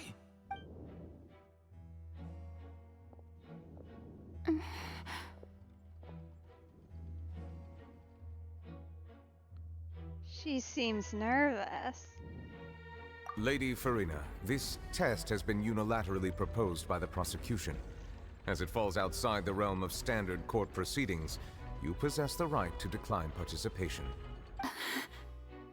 Well, of course he had to tell her that. But refusing to participate is basically the same as a confession of guilt. She's just staring at the water without saying a single word. It really does seem like she's quite terrified of it. That could only mean... What's going on? Is she really planning to... that's not what we thought she would... Due to the inherent risk of the test, Lady Farina, you may... Oh!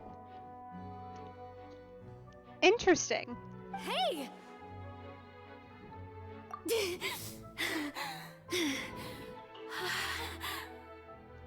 Huh. I'm fine! Look at me, everyone! My hand is still here! I haven't been dissolved! That's good. Considering how worried you were, I was worried too. Will you believe me now? I really am your Archon! I'm nothing like a normal human who would fall apart as soon as they touch this water! Really? Was this not the most obvious thing in the world? Miss Siegewin? If you're present, Miss Siegewin, please come forward and attend to the defendant. Siegewin? Don't be nervous. It'll just take a few seconds. Let me see. That should be enough. Please announce the results of your evaluation to the court, Miss Siegewin. As everyone doubtlessly saw, Miss Farina was displaying symptoms of hyperventilation and flushed skin. These indicate that she was experiencing the adverse effects of exposure to primordial seawater. The extent to which she was affected is the same as other humans when exposed to primordial seawater of a similar concentration. Thank you, Miss Siegewin. Lady Farina, you may return to the defendant's stand. Oh wait, what did she just say? I didn't get dissolved! Shouldn't that be enough to prove my innocence? Well, considering your tendency to run from your problems, we did originally prepare a direct sample of the seawater around Poisson. However, after extensive discussion, we exchanged it for a sample that is not concentrated enough to dissolve an actual human. After all, on the off chance that something entirely unexpected might occur, we don't want anyone else to lose their life to the sea. Yeah, so out of regard for Farina's life, you secured a low-concentration sample and asked the head nurse to serve as an expert witness. It's a great thing that the direct sample wasn't actually used. Farina could have... I can't believe... You...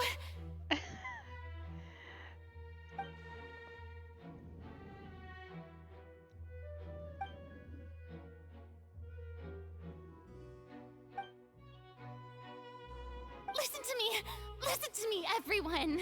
Please don't give me such cold and disdainful looks! What happened just now didn't prove a single thing! Think about it! How can you conclusively prove that an Archon can't also be affected by the primordial seawater? Also, if I was really just a human, why would I dare to just put my hand in that kind of water? Oh, she's losing it a little bit.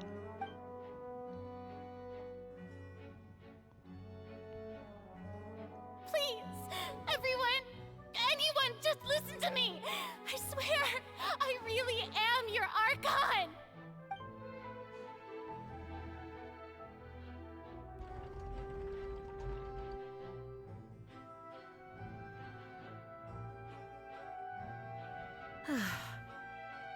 I don't think anything she says at this point will sway anyone. The odds are just too stacked against her now. With all the things that have been said, Paimon doesn't think there's any way left for Farina to win. I believe the time for arguments and presentation of evidence has come to an end. If there are no objections, we will move on to the final judgment. Oh.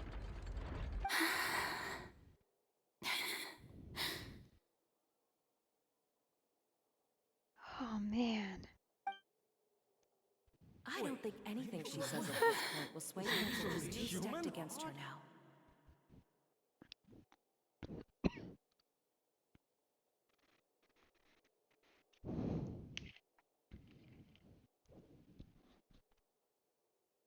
In my capacity as Chief Justice, I shall now render judgment on Farina's misrepresentation of herself as the Archon of Fontaine. As a human who knowingly deceived her fellow citizens, Farina is guilty. Oh.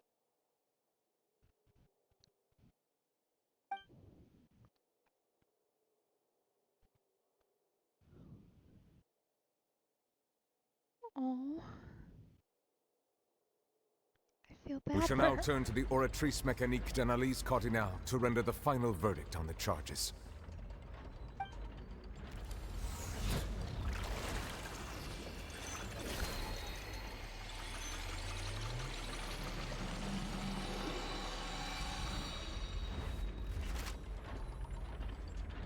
According to the judgment of the Oratrice Mécanique d'Analyse Cardinale, Farina is...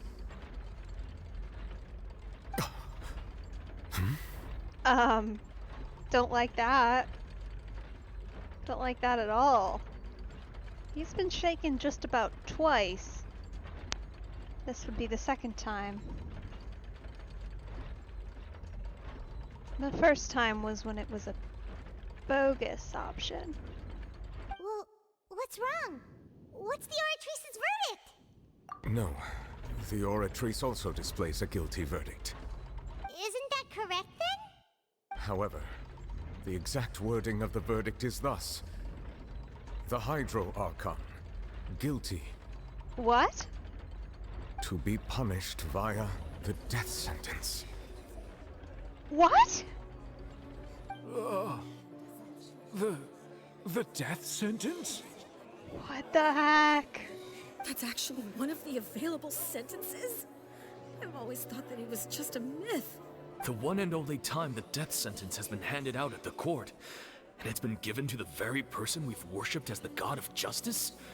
What an unexpected twist. Oh, this is so messed up. We weren't looking for this. We just wanted the truth. Farina's been sentenced to death by the Oratrice? We just wanted to use the trial to show her the seriousness of things so she'd tell us the truth. How did things escalate this quickly? Yeah, this isn't good. This outcome is indeed quite strange. According to Fontaine's current definitions of justice, as well as its recommendations for criminal sentences, is this sentence really appropriate for the crimes that have been committed? Yeah! Even Fache wasn't sentenced to death by the Oratrice. You know, the real evil mastermind behind the serial disappearances case. Indeed. Not only is Farina's sentence overly excessive, the very point of our trial today was also to prove that Farina has never been the Hydro Archon in the first place. But now, the Oratrice seems to have deliberately invoked the title of the Hydro Archon. What does this mean? It's definitely weird. Excuse me, if I may interrupt. Is the trial still going? Fremine! Huh, you finally made it. I assume this means you've completed your mission? Mm-hmm. Any mission Father assigns to me will always be top priority. Is that the first prophecy slate? Huh. So the knave privately arranged for Fremine to try and find the missing slate. Huh. Interesting. Maybe it'll tell us something helpful? 'Cause we could use some help here. I looked everywhere and finally found it at the bottom of the sea. It took me a long time to get around some dangerous stretches of water. But has the trial already concluded? Then doesn't that mean I've come too late? Oh no. Father will be disappointed in me. Thank you for your hard work, Mr. Fremine. Please allow me to review the record left on the slate. Traveler, I believe that you have already seen the other existing slates, and would like you to come here and confirm their contents. Yes, sir. Huh? So what do you see? What is it?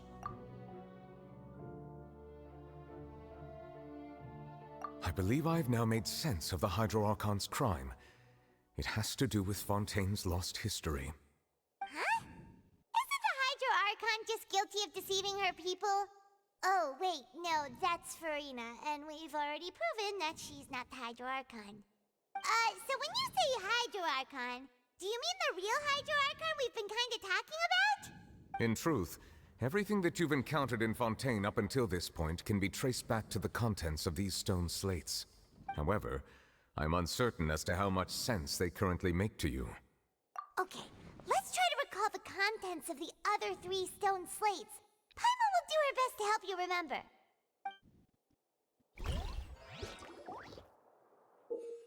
Okay. Delightful. Huh, okay. Sure. The first stone slate describes what you just said. It seems to show the previous Hydro Archon using her divine power, and then the Oceanids turn into humans. Does that mean that Fontainians are transformed Oceanids? Oh, Paimon wasn't expecting that. But if Oceanids can turn into humans, then perhaps this process can be reversed as well. The second stone slate shows Celestia floating in the sky, and the Hydro Archon and her people worshipping it together. But the heavens still brought judgment down upon them. This must be the point when the Hydro Archon and the Fontainians were branded with their original sin. Does this mean that the original sin and the Hydro Archon sin are the same thing? Probably. And I'm guessing she definitely wasn't supposed to turn them into people. The third slate shows the Hydro Archon sinking into the sea surrounded by many people. That reminds Paimon, didn't we also watch that happen to someone else? Well, the fourth slate is the prophecy the Fontainians have been talking about. People dissolving into the sea, the Hydro Archon crying on her throne, and so on. We didn't believe that such a crazy disaster could happen at first, did we? But after that incident, it was just a question of when and not if. Okay. Most curious.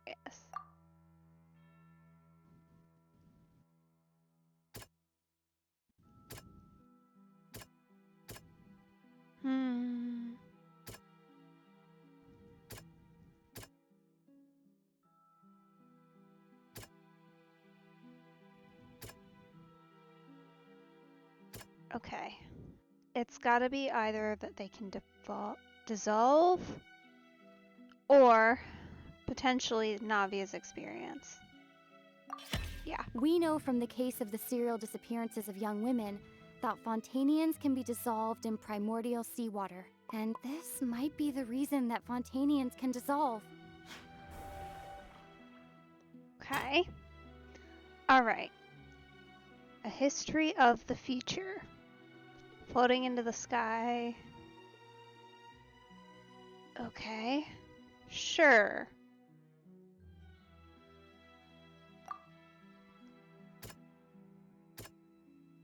This one could be trickier. I think. We'll move on.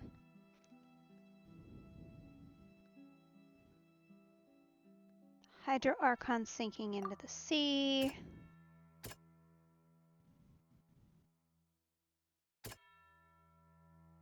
Maybe Navia. Maybe. It's not as simple as falling into... When Navia fell into the sea, her consciousness was subjected to judgment. Okay. Definitely Navia. That makes sense.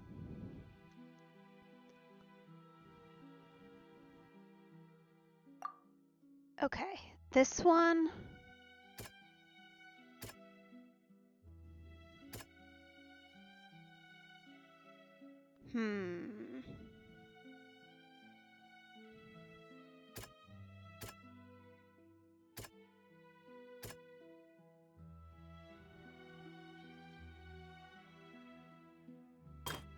Okay. Move back to this one now that we've knocked out some options. Okay. Here.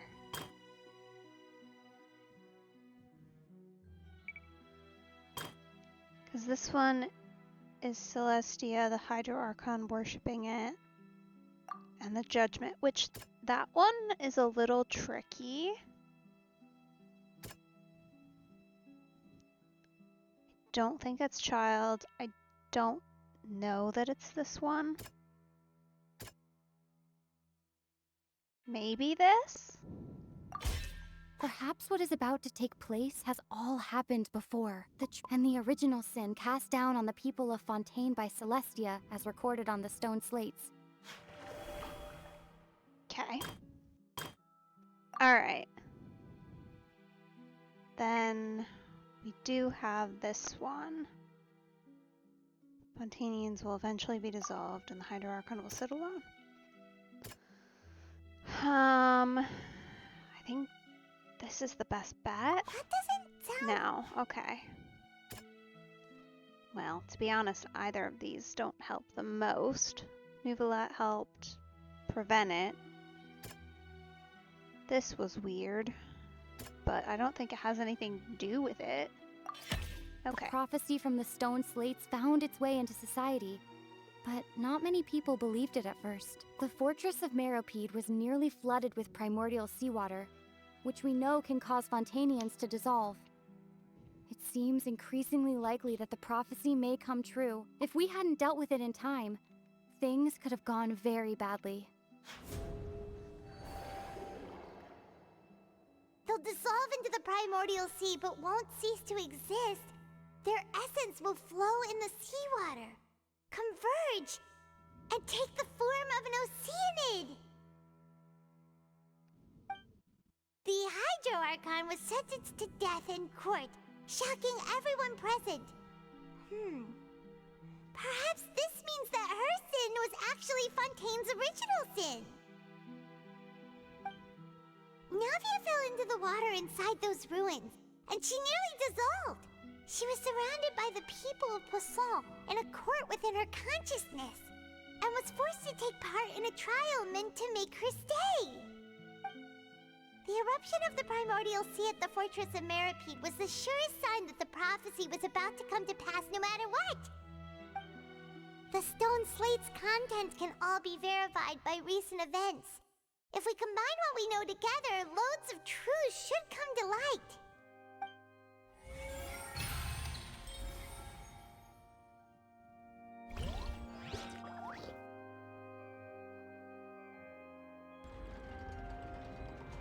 Huh? Oh, Paimon gets it now! So that's how you can make sense of it.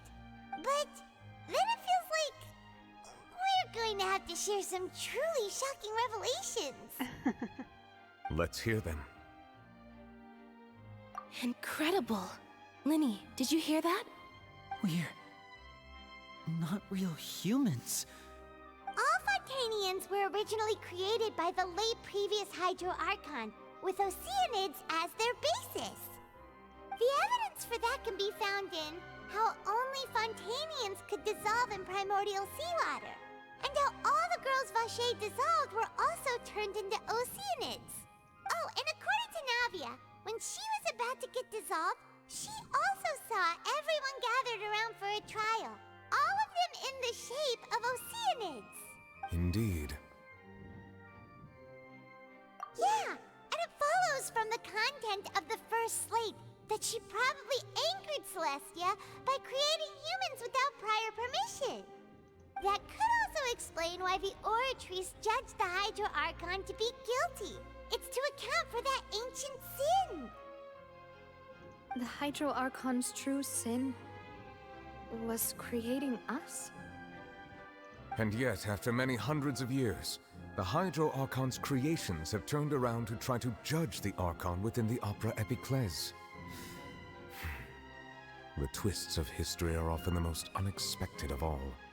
Yeah, isn't the image here just like when Navia fell into the sea?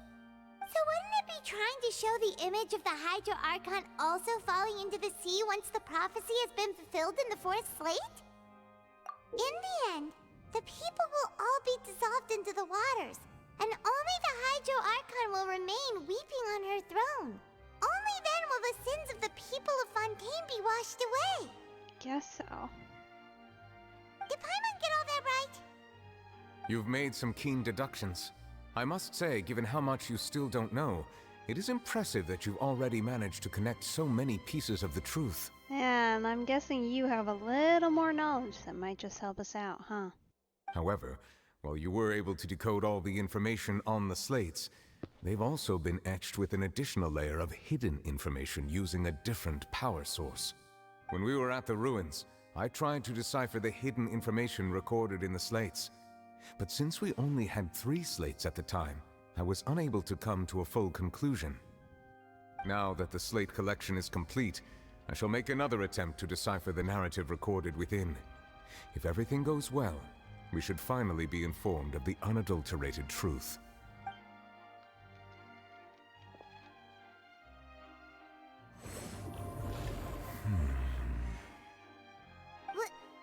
Well? Did you get it? I believe I should share this truth not only with you, but with all the people of Fontaine as well. I will try to briefly summarize it for you. Your hypotheses regarding the origin of Fontainians and the sin of the Hydro Archon were both correct. In the Fontaine of old, the previous Hydro Archon sensed the yearning of her Oceanid familiars for life on land. The Oceanids were enamored with the beauty and romanticism of human beings, and wishing to have those experiences for themselves, expressed to the Hydro Archon their desire to become of a similar kind. However, even though water as an element is intricately linked with the power of life, the Hydro Archon, as one of the 7, did not possess the authority to create a new form of human life. Not one to give in, she eventually found a way to create permanent humanoid bodies for her familiars by appropriating the power of this planet's primordial sea. She poured primordial seawater into the Oceanids' blood vessels, creating humanoid mimics in the process. Huh. Okay. That's actually pretty cool. But if Fontainians were to ever come into direct contact with water from the primordial sea, the power within their bodies would escape these artificial restraints and return to the sea. As a result, their forms would collapse, and they would be reverted to their original forms as Oceanids. Of course, the Hydro Archon never received permission from the heavenly principles to create a new human race. And thus, the Hydro Archon and all of her creations came to shoulder the original sin of appropriating the power of the primordial sea. That is the true history of how the people of Fontaine first came into being. So we were all Oceanids before we turned into human beings? That's way too much information for me. I think I'm just going to pretend that I never heard a single thing. Yeah, you're gonna give everybody a crisis there, I think. Wait, but if that's the truth, we can't let the Hydro Archon be sentenced to death. After all, her only sin was creating us. This really might be too much information for your regular Fontainian, but it does answer a lot of our questions. There is that. Alas, your hypothesis regarding the 3rd and 4th stone slates was inaccurate. The slates' respective positions are, in fact, correct. A key point of the visual on the 3rd slate is how all the individuals depicted in the water are humans rather than Oceanids. They have not been dissolved, which implies that the water depicted in this slate is not water from the primordial sea. The nation of Fontaine is the nation of Hydro, as well as the nation of trials and justice. Instead of being the literal element, the water in the scene symbolizes judgment and justice. You may also recall Navia's experience. When she fell into the sea, her consciousness was surrounded by that of many others who intended to hold a trial to determine her fate. Therefore, the meaning of the 3rd slate is that the people of Fontaine shall try the Hydro Archon at the court of justice. Yes, it refers to our present situation. I see. Well, that does make sense. I think I'm following now. So, what you're saying is, even though we decided to put on this trial to avoid fulfilling the prophecy,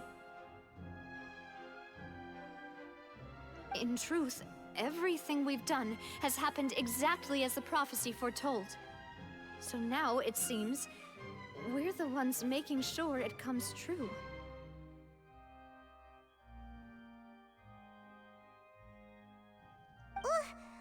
What should we do? Huh. No matter what, the prophecy will be fulfilled. Is this what it feels like to be a prisoner of fate? If that's the case, does that mean the scene in the fourth slate will also be fulfilled soon? Traveler, I would like to point out another small fallacy in your deductions. About the fourth slate, you probably thought that the eruption of primordial seawater beneath the fortress of Meropide served as the surest sign that the prophecy was about to come to pass, yes? Yes. However, I believe that rather than being a sure sign, that eruption could in fact only be a small warning of something far worse to come. Oh. Great. As for the root cause of the catastrophe, I believe you've already encountered it once before.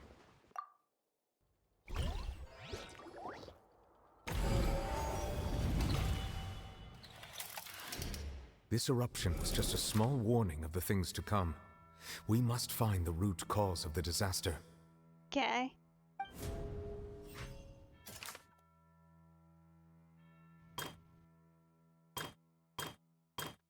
I see.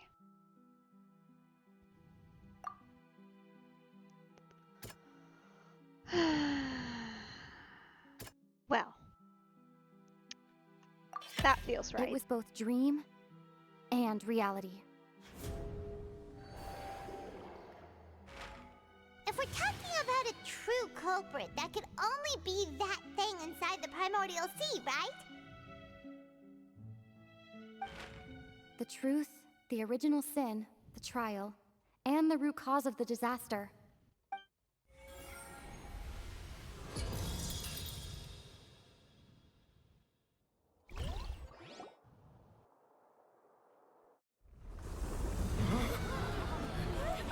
Uh-oh.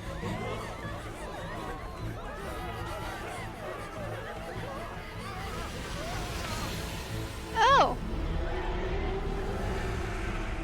Well, that's a whale.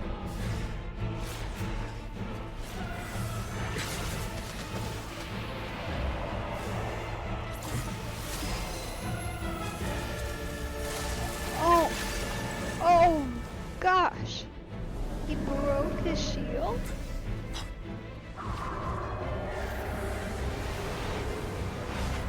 Whoa! Huh.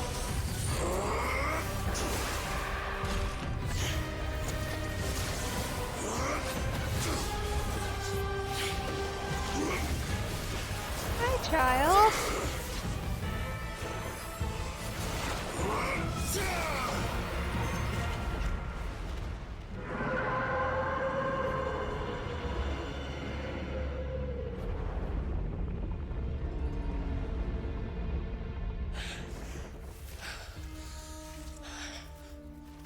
Well, that's not good.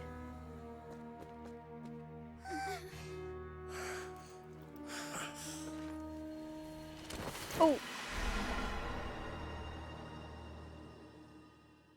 That's not good at all. He's not doing so hot, huh? That was way too close! How did that thing just burst into the opera house? Wait, was that the huge whale you saw in your dream? So we've met it at last. I understand very well why it has chosen to make an appearance here. That whale does not belong to Tevat. It is a monster that has traversed the stars, weeping all the while. It has been greedily consuming the energy from the planet's primordial sea, using it to grow. That is the main cause for the rising sea levels. And once it has finished consuming all of the energy contained within the sea, its next step will be... You said that when the Hydro Archon first created Fontainians out of Oceanids, she filled their blood vessels with primordial seawater. Precisely. That whale finds the blood of Fontainians nigh impossible to resist. Well, that's horrifying. Therefore, when it left the Primordial Sea, it decided to make its next stop a packed opera house full of food. Food in the form of Fontainians. You know, of all the places I thought we were going here, vampire whales was not the one I would have picked. We just barely managed to push it back, right? In that case, won't it come back to target the people again once it's managed to recover its strength? That is correct.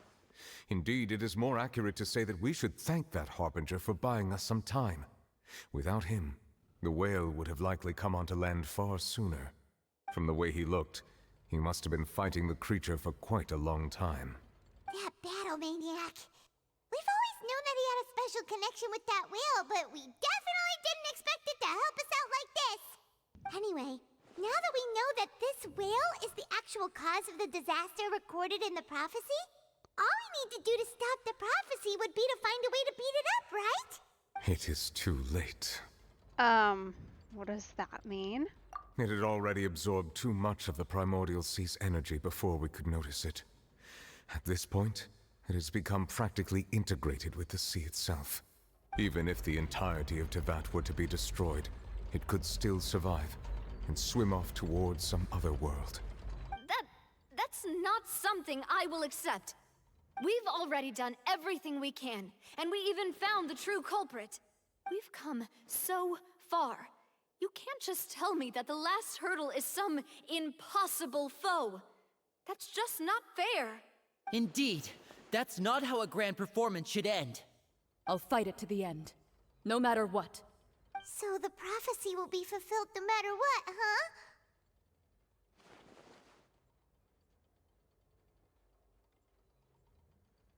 The prophecy.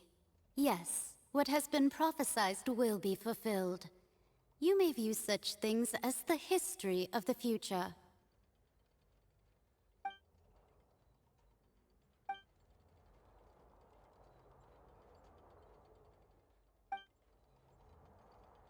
Just as prophecies are usually only the future as seen from the perspectives of the gods, could things be happening in hidden corners where the gods' gaze does not fall?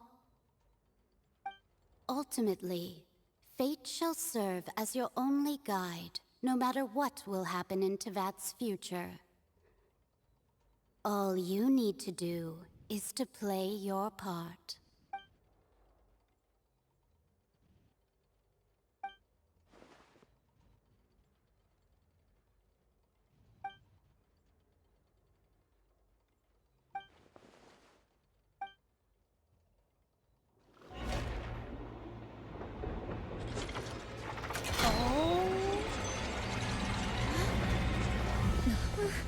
What's happening with the Oratrice?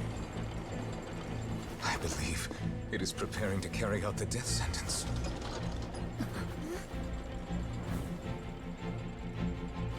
Furina!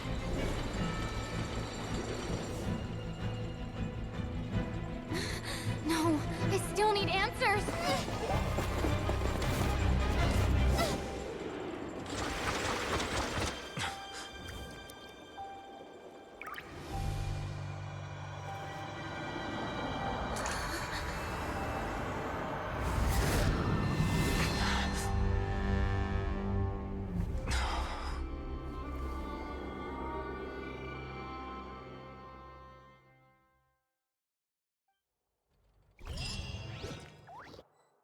What?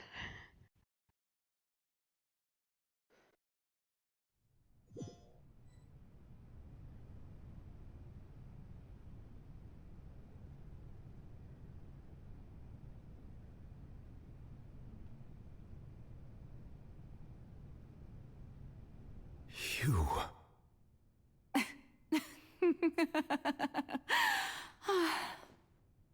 Sorry. That shocked expression on your face is just too amusing. I couldn't help myself. Oh. She's real pretty. You are not Furina. Who are you? Ah, the sweet sound of bewilderment. Marvelous. A sure sign that my attempt to deceive everyone was a resounding success. But to answer your question, I am Focalor. You know, the god. Focalor, why did you deceive us? Oh, that wasn't my goal, of course. Goodness, no. But I had to fool everyone else too, if I was to stand any chance of deceiving the heavenly principles. Deceiving the heavenly principles? It's all because of that pernicious prophecy. Dreadful, wasn't it? Everyone doomed to dissolve. Fontaine condemned to be flooded. One was not amused. In fact, one was positively bemused when that problem was thrust upon me by my dearest predecessor. That's the former Hydro Archon Egeria, for the uninitiated.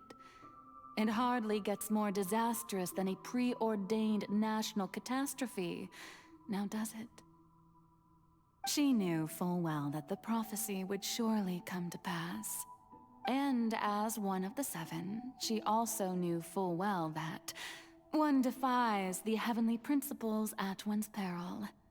So yes, as you have no doubt surmised, it was a rather impossible situation that I found myself in. I spent a terribly long time mulling it over, alone on the ocean floor. And I was almost growing barnacles by the time I finally realized there was only one possible solution to this confounding conundrum.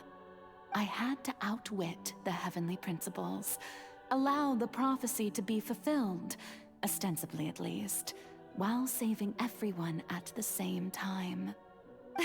I'm a genius, I know. I can only assume that's why Egeria chose me as her successor. Yeah, she's gorgeous. I love her design. Like the design of other Farina, who we're gonna go with, we're gonna call her that for right now, is pretty, but so is this one. Also, she's just gorgeous. So pretty. Although, looking back now, it was hardly the inheritance one dreams of. Between the task of saving the nation, the quotidian duties of the Hydro Archon, and not to mention the original sin of creating a new race of humans, I dare say she left me quite a colossal mess to clean up. But one can only play the hand one is dealt. I did not choose this, any more than I chose to be one of her Oceanid familiars. Whoa, whoa, whoa, whoa, whoa. What? That's... So you used to be one of them, then? Huh. Interesting. So you were also once one of the Oceanids, transformed into a human by Egeria's hand.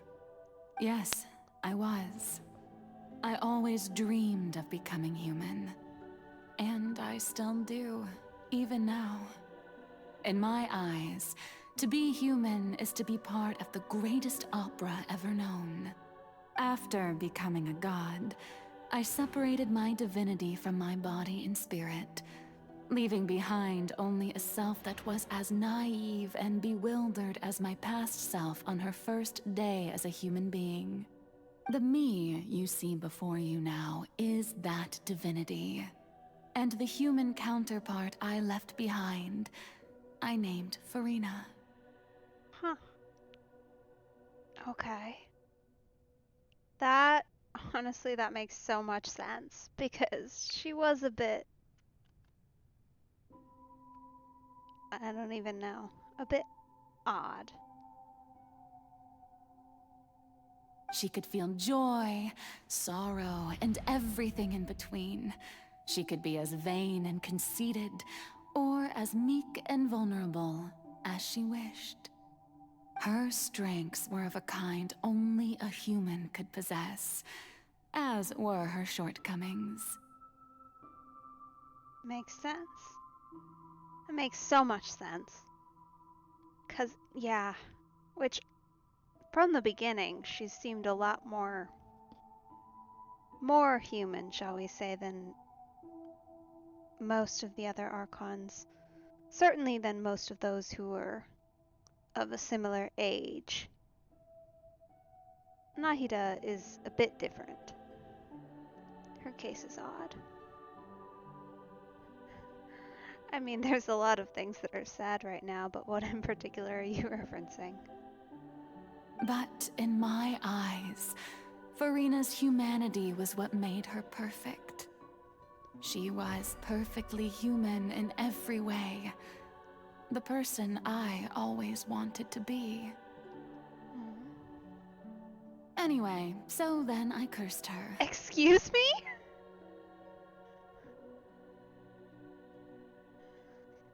That was a switch and a half. Alright. All part of the plan, of course. The plan to deceive the heavenly principles. Do you still remember the final scene of the prophecy? The Hydra Archon, alone, weeping on her throne. In order that the prophecy might appear fulfilled, I invited Farina to be an actress, to play the part of the Hydra Archon in the prophecy. Under the curse I placed on her, so long as I, Focalor's divinity, continued to exist, she could not die. But nor was she free to live her life in the pursuit of happiness. Instead, she was forced to take the stage in the opera house, to embrace the role of leading lady, to forever play the part of the god from the prophecy, all to create a deceitful appearance of that prophecy coming to pass. That has gotta mess you up. Like, hardcore. No wonder she's so good at obfuscating. I suppose now you probably understand why your court is called the Opera Epiclese. But Farina is only human, isn't she? Even though she has had a long life, her mind is no stronger than that of any other ordinary human being. I cannot begin to fathom what she has had to endure. It must have been torture for her. It has indeed. And although she is, in a sense, me in human form, I most definitely owe her an apology for it. It's been 500 years, and all along, she's been playing her part in the most unimaginably long, unbearably lonely, and agonizingly painful opera of all time. That's messed up. That's so messed up. Like, I get why, but... Dang, poor Furina.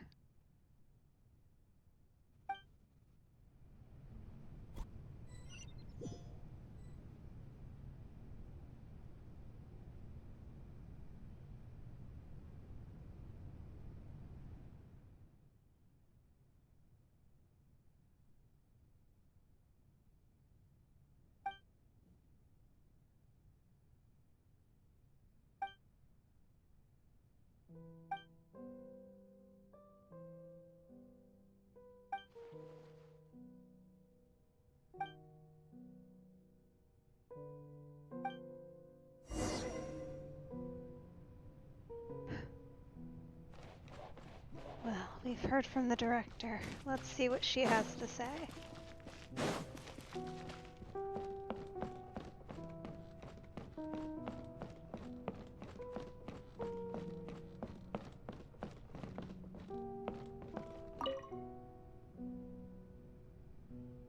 Oh? Who permitted you to come onto the stage? Now, I understand your admiration for my august self, but I must ask you to keep to the rules. All right. It is not my intent to reprimand you. There is no need to state your name. Just be off with you. Do not distract me from my performance. Oh, do not jest.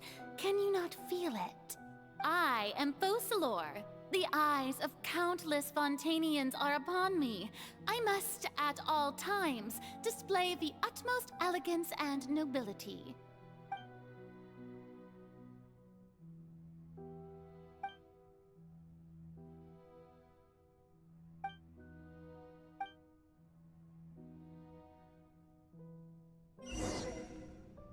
Well, if she wants the lights off, we can certainly do that. Dear audience, the performance is experiencing a technical difficulty, but worry not.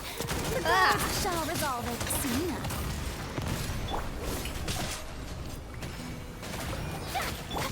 Steady as stone, as a good knight should. Sorry, Farina, it's gonna get a little wet here for a minute. Watch out! Hope you don't mind.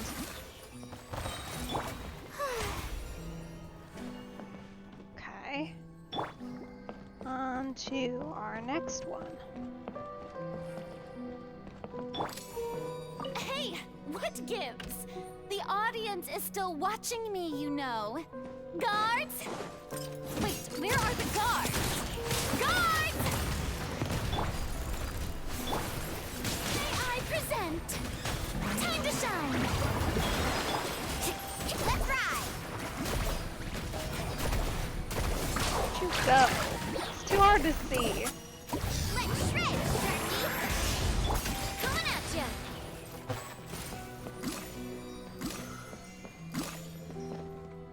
Okay. Ah. There's our last one. Oh.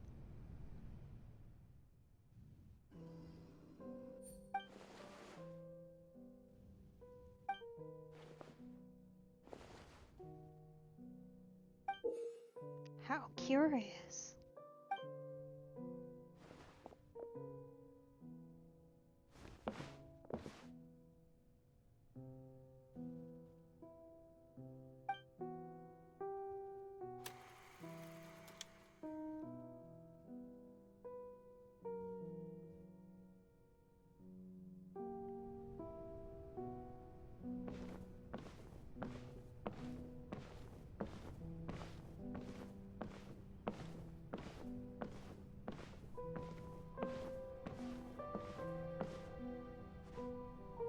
Farina.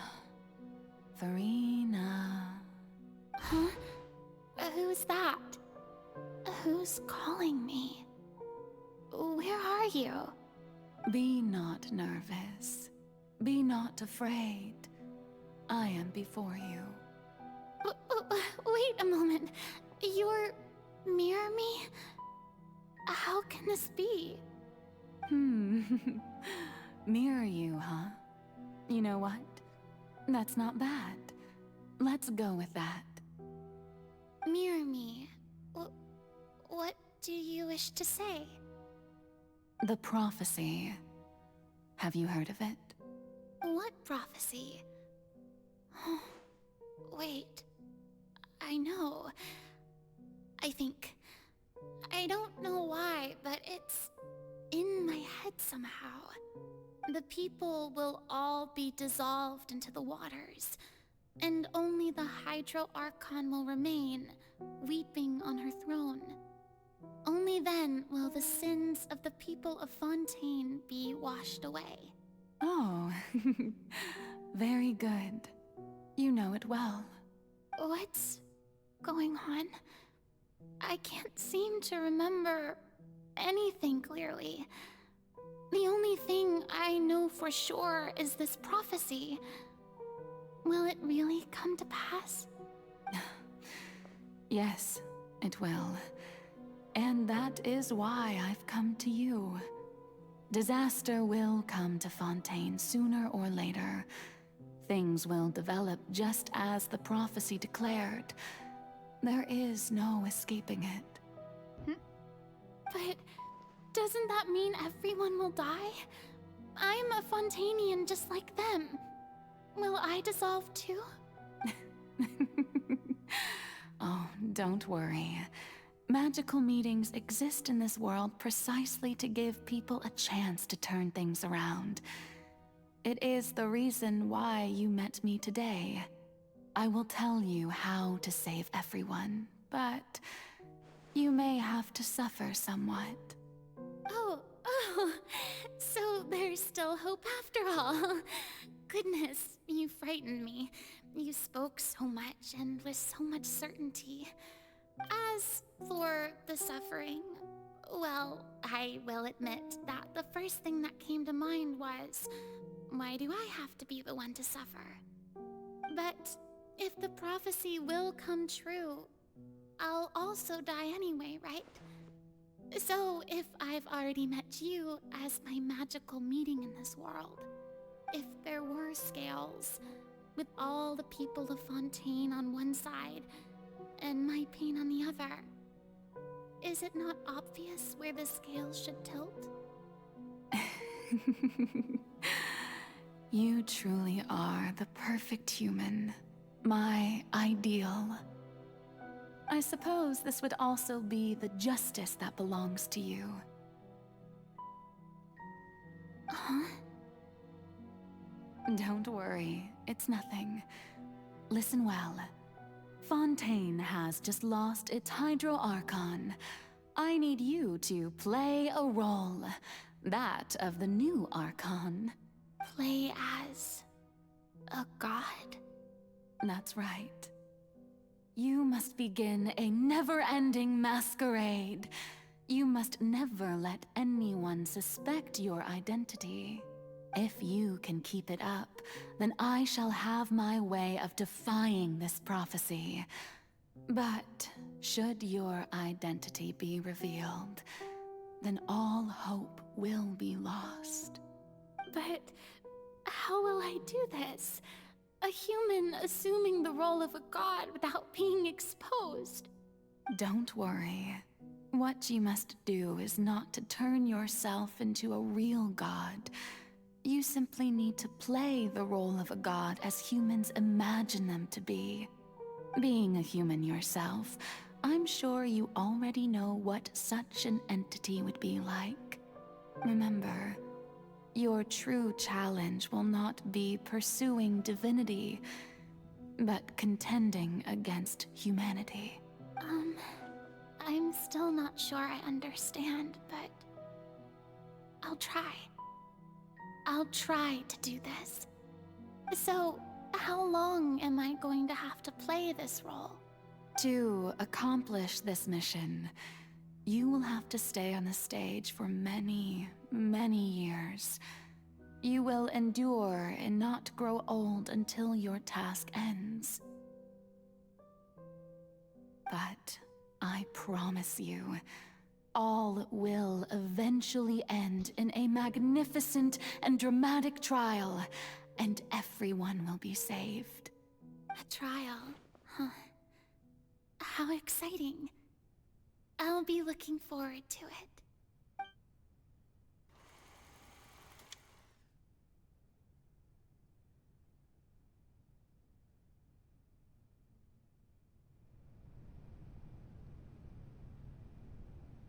Wow.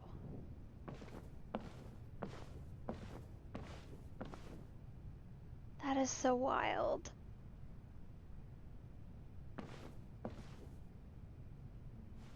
Oh. I see. Like,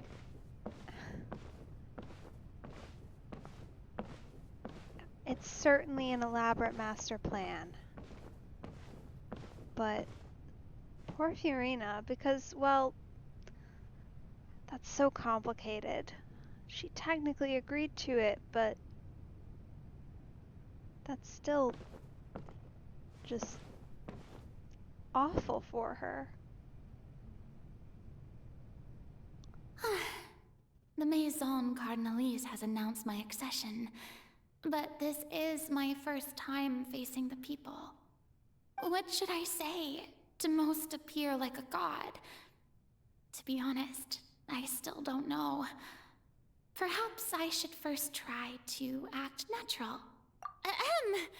Ladies and gentlemen, good evening, and welcome to the Opera Epiclese.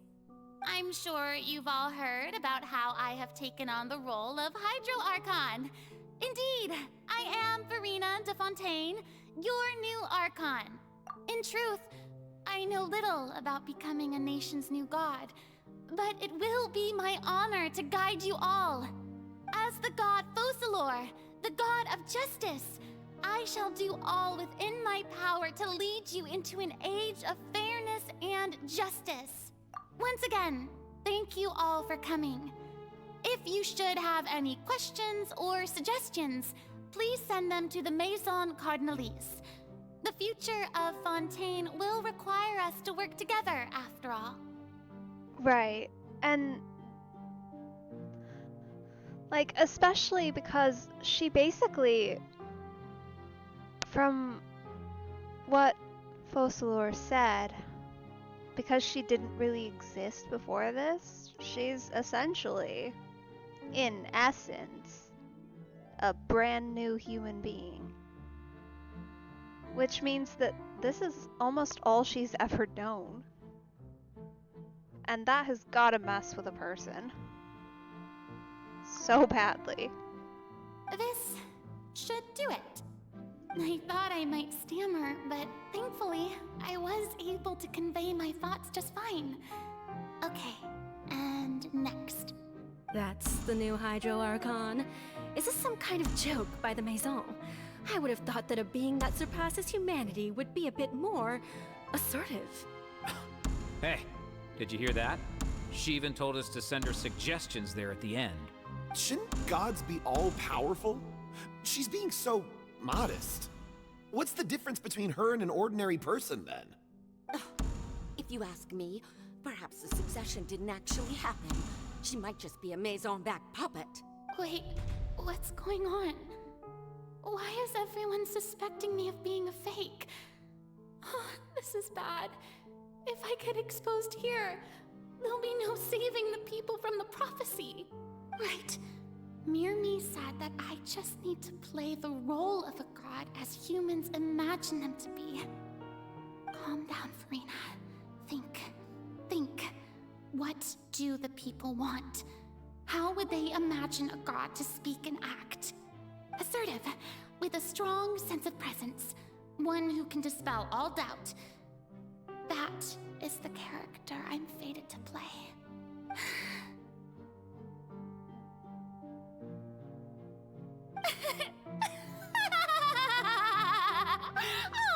Oh, very good, my people. Only ones such as you are deserving of my rule. Now, I was wondering if some weak puppet were to one day come onto the stage and claim ownership of this opera house, would the children of Fontaine follow them? Well, it seems that you would all see right through them. Having passed my test, you are qualified to witness wondrous trials alongside my august self, here in this opera house. You may consider my previous act a door gift of sorts. I thought it was a debut that suited the atmosphere. Now then, let us be reintroduced. Ah, so that was just a performance. How could I have forgotten that we were inside an opera house? Personality? It's quite shocking, to be honest, but I suppose it's a better look than before. Such a fascinating and bold deity. How wonderful! Our future may yet be bright after all. It seems I've turned them around. Best follow this flow and restart my accession speech. My dear people, whether you acknowledge me or not, whether you trust me or nay, I say to you, keep faith in your ardor for justice. We have heard it said that this nation's sins can no longer be washed away. Well, I say that justice is most fragrant when it blooms amid sin. The scales of justice should not weigh heavy in the hands of its God. On one side, it must carry fairness and justice. And on the other, praise and applause. May law be the prayer on our lips. May judgment be our worship. Let us light the fires and drink to the future of Fontaine! There is no trouble in this world that justice cannot solve. All that is needed is for you, my people, to believe in it, heart and soul. So long as I, the Archon Focalor, stand within the Opera Epiclese, so long as I stand before the Oratrice, I shall even judge the gods of this world!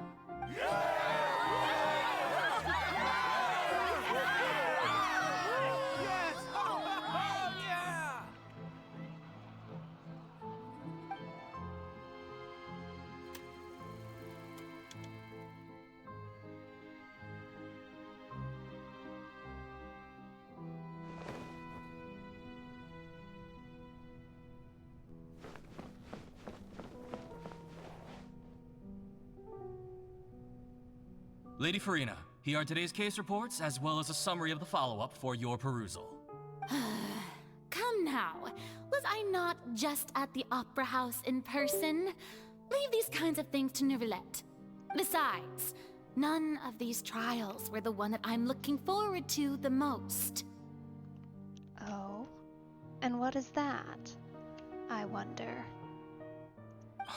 If I may be so impertinent, what kind of trial are you truly looking forward to? A magnificent, dramatic, and wondrous trial. A trial to end all things. How could you hope to understand? Oh man. This must be... perhaps not early, but earlier.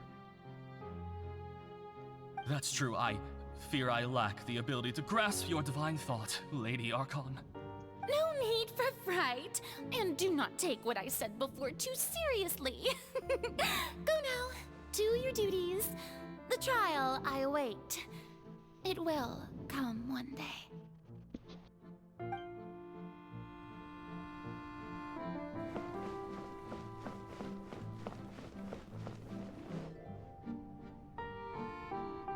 Lady Farina, I don't know what to say.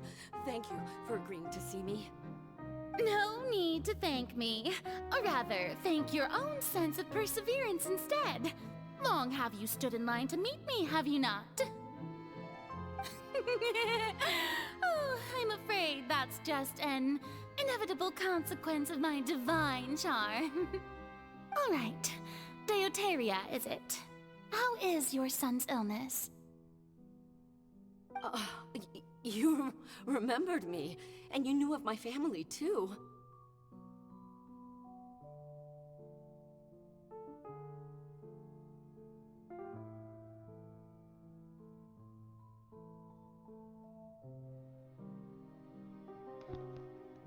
Whoops. This, I imagine, has got to kill her, too, just because it's something she can't do anything about at all. Because at the heart, she is just a person. He is doing much better now. In fact, he is far more of an ardent believer than I. He was the one who forced me to seek an audience with you, and to bring your words back to him. Oh, good. Very good. If this should happen again in the future, please do not hesitate to come and tell me. Going down to citizens' homes every so often, while not usual practice, should serve as a fine change of pace. You're such a gentle and wise God. Thank you once again, on behalf of my son.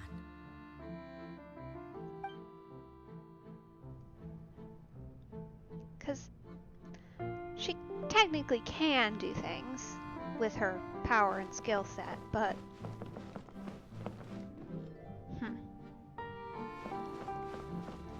I gotta imagine keeping up with everything is complicated.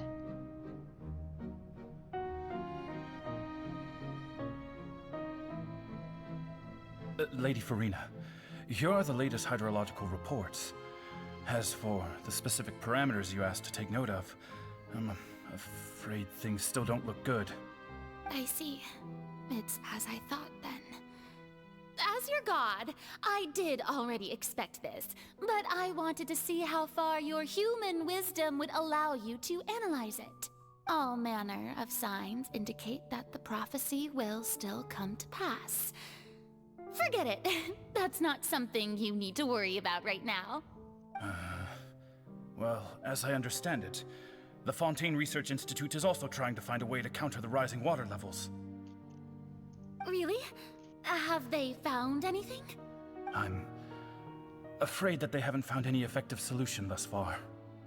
Oh, is that so? Well, no wonder. This issue has reached the realm of the gods, after all. Still, their spirit is praiseworthy.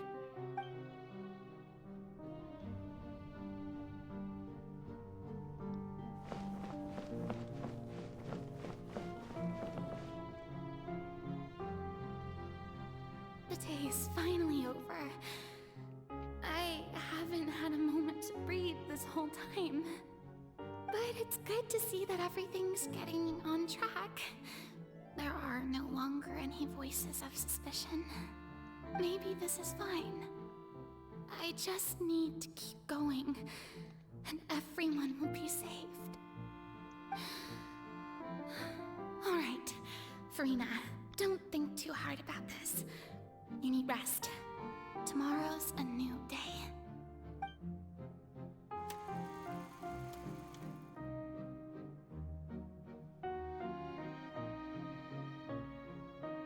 Lady Farina, here are the new trial reports for the latest cases, as well as a summary of the follow-up. There'll be no need for that. I've seen them already. There's no need to go back over scenes I've witnessed in person before. Lady Farina, I've waited so long for this chance to see you in this manner. Indeed, my dear, loyal citizen. This joyous moment is an honor for us both. Lady Farina, we're detecting significant hydrological anomalies near Poisson. Understood. Keep monitoring. Keep me informed should anything come up at the Institute.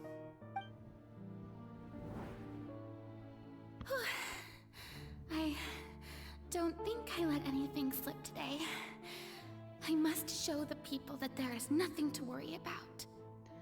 I feel like that's gotta be one of the hardest things, because not only does she have so much responsibility on her right now, but she's never, not even once, met a single person she could ever be herself with.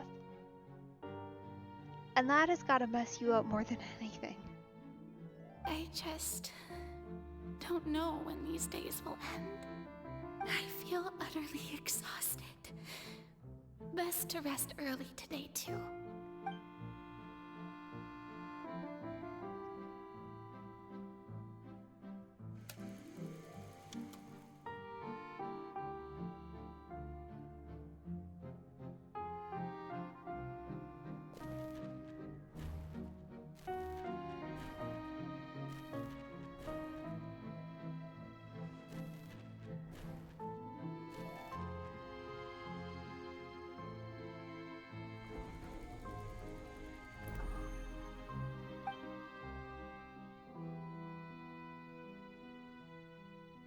Lady Farina, it's like a dream being able to speak with you up close like this.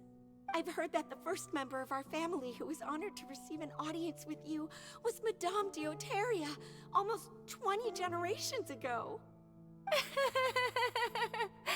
And what a fine family yours is indeed.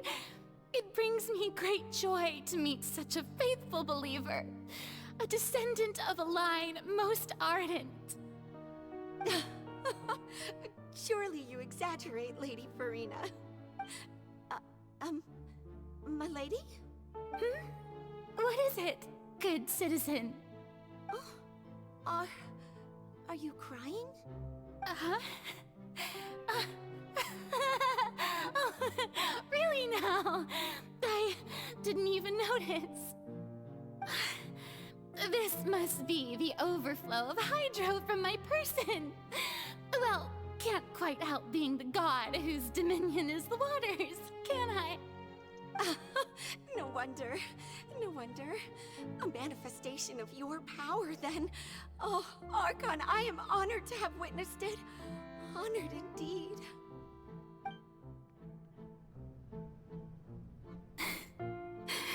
She can't even cry. So interminable.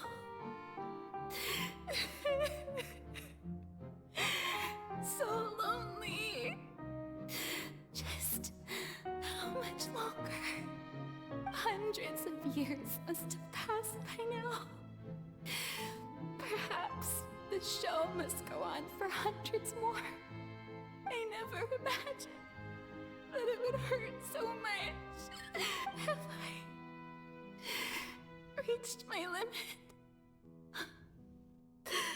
No. Perhaps I reached it long ago. Today I didn't even notice my own tears. I want to tell someone, anyone, about this. But would that not destroy all I've done so far? I've conducted so many investigations across the centuries. But there's not even a sliver of hope that we might break the prophecy. All I can do is keep heart. I must maintain this act. It is the only way to save Fontaine. Please, mirror me. You have to succeed.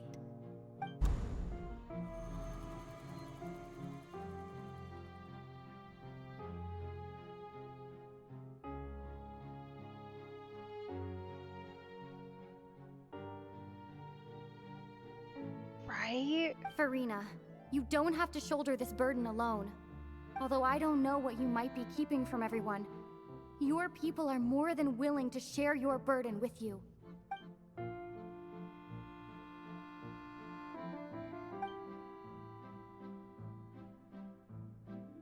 Share my burden. That's impossible. It was fated right from the start that this would be my duty alone. But even if your burden doesn't need to be shared, you can still choose to confide in someone. Just share it with me. I'm what you call a witness. A witness? Yes, I've heard that you came to Tevat from beyond the stars, yes. In other words, you never belonged here. And if Tevat is, in its entirety, a show on a stage, then you're just a spectator, aren't you? If that's the case... She's right. I could confide in her, couldn't I? But if things don't play out as expected, the people of Fontaine will be the ones to pay the price. No, Farina. You shouldn't be selfish. But what if it's really alright? Farina, you've worked so hard for so long. Surely it would be okay to put yourself first for once. Just this once. Is it such an outrageous thing to do anyway? To find someone in whom you can confide your frustrations and sorrows? Surely it could not hurt. If you let this opportunity slip through your fingers, it might never come by again. Think about it long and hard.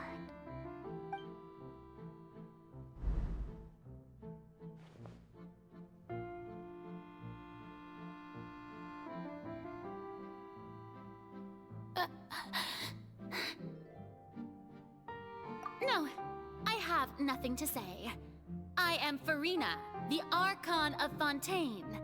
Everything will surely get better. All you need to do, dear spectator, is to witness my performance until the curtains fall.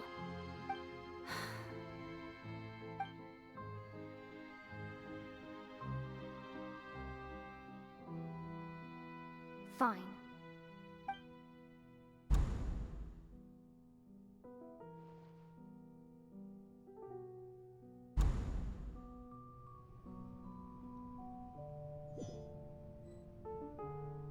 So even Farina doesn't know the truth? You've never once let her in on the full plan?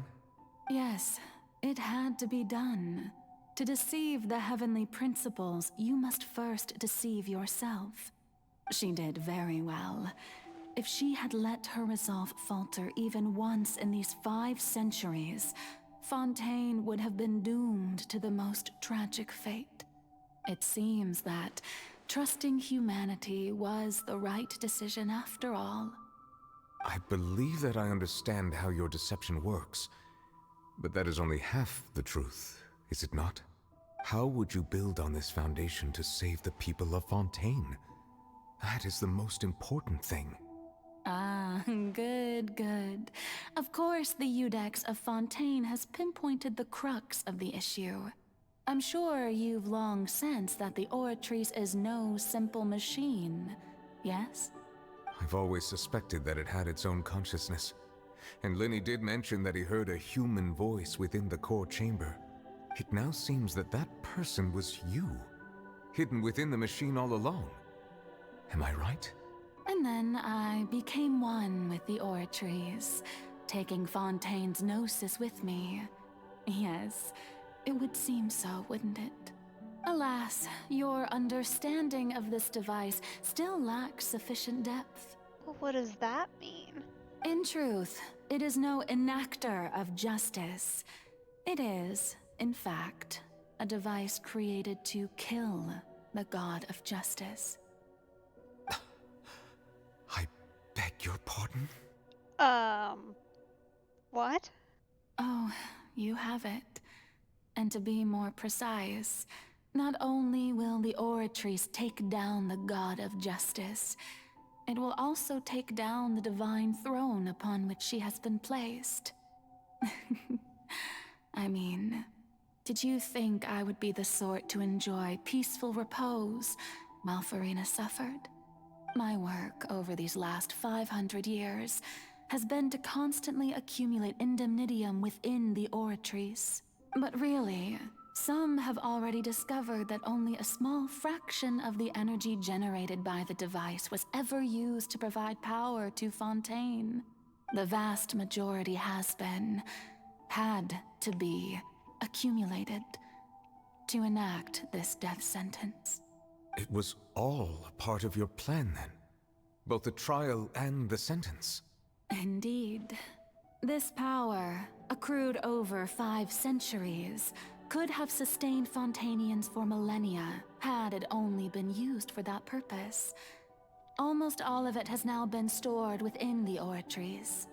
But only power of this magnitude could hope to destroy the Hydro Archon's divine throne, shaking the rules established by Celestia, and breaking through the institution that is the Seven. So the Oratrice's call for death was for neither Farina nor Focalor, but for the Hydro Archon. The destruction of that divine throne. If I do not misunderstand your intent, you must be... Returning what's rightfully yours to you, of course. In other words, this was all done to return the authority of the Hydro Archon to the Hydro Dragon of this planet. But...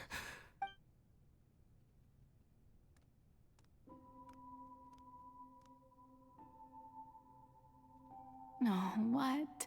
Getting sad again, are we?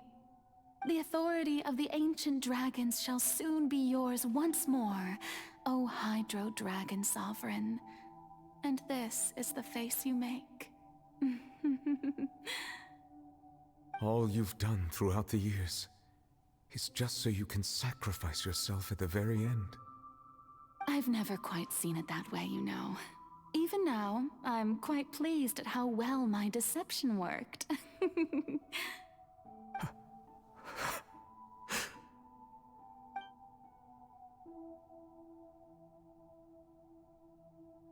Hydro Dragon, don't cry. I must say, had it been within my rights, I would have loved to judge the heavenly principles themselves. Were they not guilty of essentially the same crime? Egeria stole the power of the primordial sea, and the heavenly principles stole the power you ancient dragons possessed. I, for my part, am the god of justice. And is it not just that your original powers should be returned to you? Speaking of justice, I have always believed that justice lies in the process of pursuing human existence itself.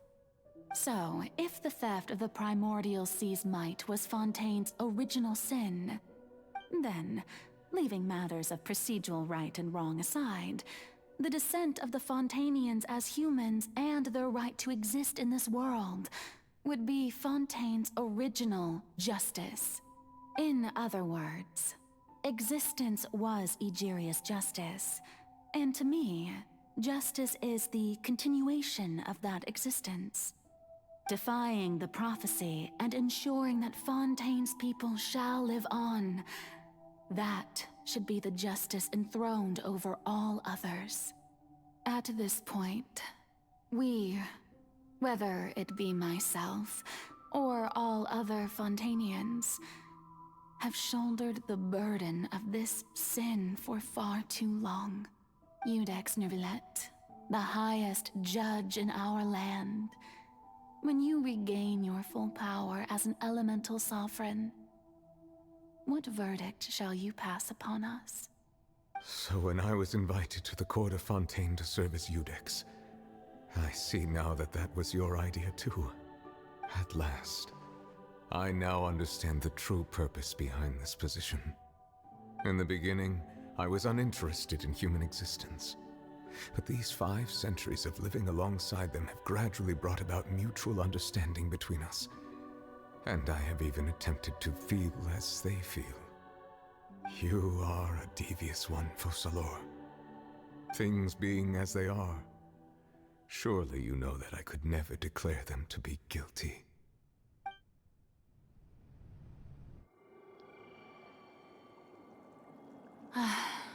The hour of my execution is almost here. For the sinner, the curtain call has come. I know I may not sound it, but faced with death, I find myself a little afraid. Perhaps this is one thing both gods and humans have in common.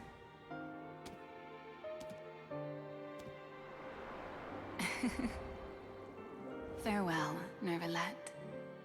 I hope you've enjoyed the part you played these 500 years.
I, Iudex Neuvillette, hereby declare People of Fontaine, your sins are forgiven.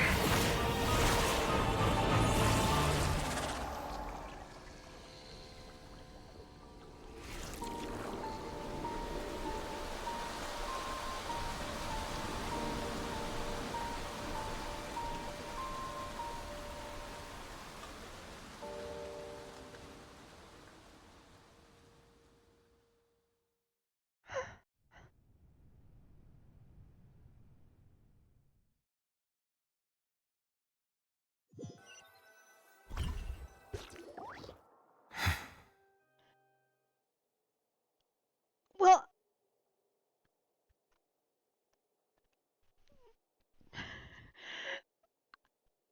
like, emotionally, no, not really, thanks, though. What the heck? That hurts so much.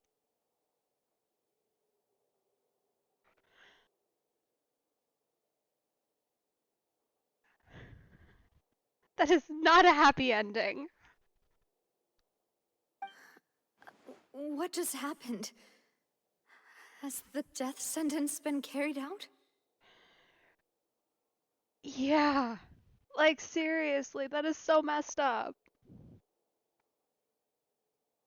In so many ways. Like...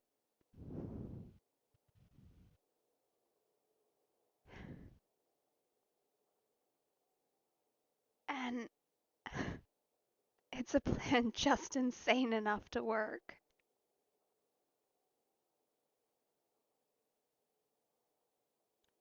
Like, she...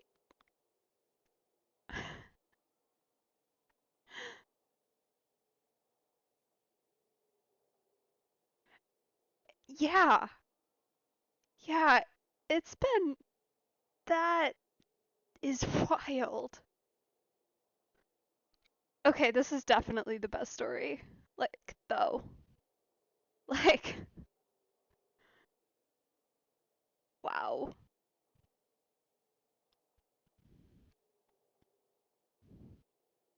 That is so good. And... Poor Irina. Honestly, poor both of them. Like, the both of them, both her and Folklore, are so strong and so impressive for so long. I love them so much.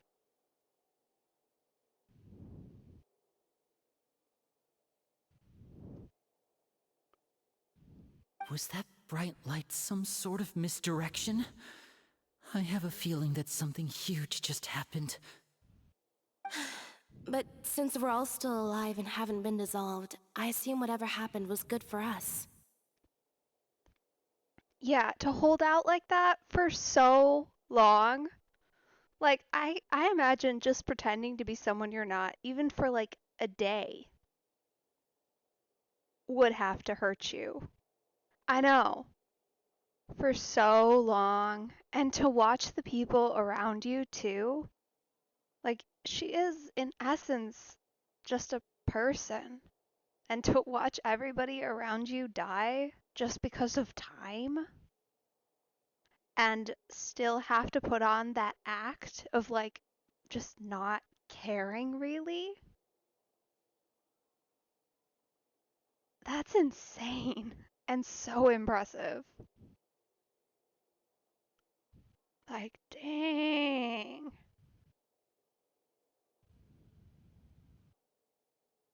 It's time to end this. We must mete out punishment to that beast.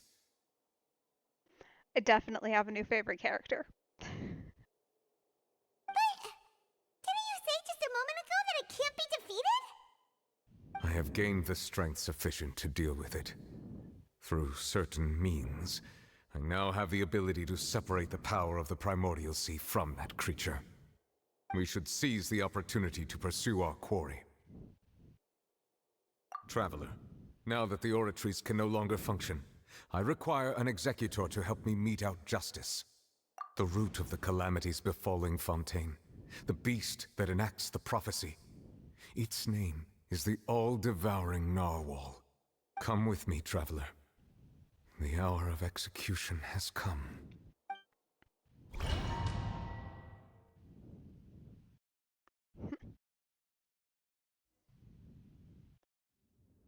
Good. I need to stab something. After that.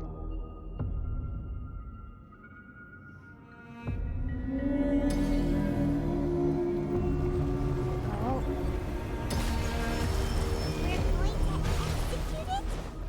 But how are we going to do that? It's huge! I've already done my best to separate the power from the way.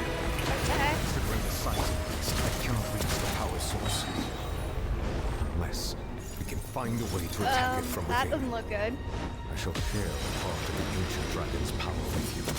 Whichever brings open together. I feel like I should have a bow character here. Hello? Oh. I can feel its sorrow turning into hostility.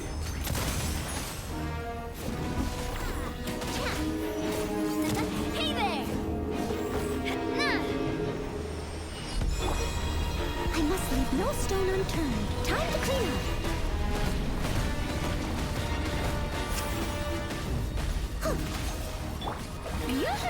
Okay. Oh. Oh. Hello. The all-devouring narwhal cannot resist its instinct to devour. Continue to trigger its hostility. Chance will present itself. Oh. Okay. Hello? Where'd it go?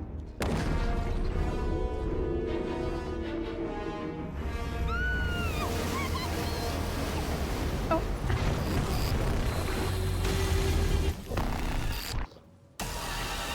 What's that holding thingy over there? It looks really scary. I don't like that thing. Leave it up to me. I'll catch up. Okay. Alright. This may take a minute. I have granted you my protection. Do not fear. Seize the moment and use my power to suppress its root from within. Uh-huh.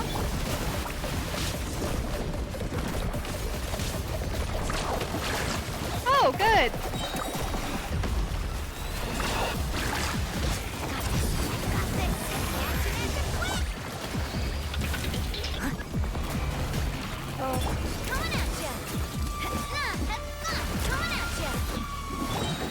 As a dutiful maid would.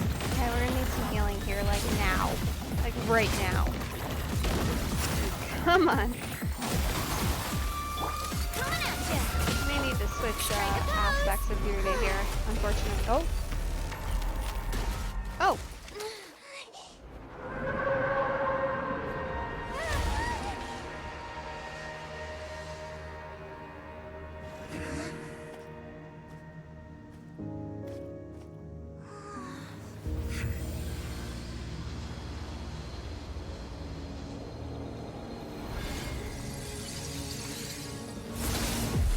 Whoa.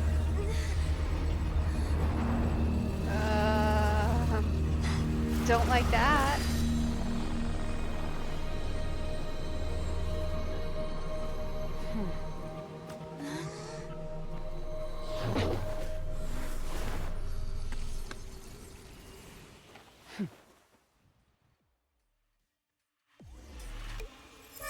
Thanks for helping with the cleanup. It should have been my job, but oh well. Who were... What? It was just supposed to be a short private training session for me. I didn't think that my disciple and my master's pet would start brawling in the meantime. Well, actually, I had a feeling that it would happen at some point, but they bumped into one another earlier than I thought. What a blunder. I suppose I'll have to swing my sword 3 million times as penance. Okay. Disciple would have to be child, so then is this his mentor, maybe? Started with an S. That power. Who are you exactly? Paimon what she said earlier, she must be Child's master. Skirk, right? Yep, that would be it. It's just that he gave us the impression that she was the less talkative person. I simply did not have anything to say to the weak. But you, on the other hand, managed to defeat the all-devouring narwhal without using power from beyond this world. So you may speak to me as equals. I have to agree. It's a strange use of a planet's primordial waters just to raise an all-devouring narwhal. That kind of power is wasted on it. It's not cooperative. It eats too much. And I have more important things to do with my time than pet sitting. The only thing that creature has going for it is its looks. All in all, it fails as a pet. Miss Skirk? I think you might have missed the point. The point being? Well, being that this pet almost destroyed an entire nation. So what sort of person is your master? Well, Child's master's master. Wait, is that right? Oh, right. So you don't know him. Sorry, I assumed you did. Okay. His name is Sertologi. That's a new one. Huh? I am unfamiliar with that name. Even you don't know. That's not good. Huh. So Master is insufficiently famous. How should I describe him then? Have you heard of the name The Fowl? The Fowl? Still nothing? Well, how about the Visionary? Vetterfulnir then? Or Gold Rhine-daughter? Ooh, that one we've heard. Rhine-daughter's part of the Hexen Circle. She's Albedo's mom, right? Oh, so you do know that name. To be honest, I also heard all of those names and titles from my master. I don't actually know them either. But I suppose you understand now, yes? My master is likely a similar sort to Rhine-daughter. They are both pursuing some form of perfection. Wait, didn't you also mention a visionary person? Paimon didn't quite catch their name. Actually, never mind that. I believe it expedient to inform you that the all-devouring narwhal used up nearly all its strength fighting you. You're right. She really does. Like, just the design is so different. Too. She's really pretty, but just that little bit off. Such roiling hydro energies will prove difficult for the planet's deep seas to digest. I love her, like, constellation boots and the gloves, or maybe that's just the color of herself. She's so pretty. As such, the Fontaine back on the surface has most likely been thrown into chaos. In other words, the prophecy that you've been fretting over should now be in full swing. What?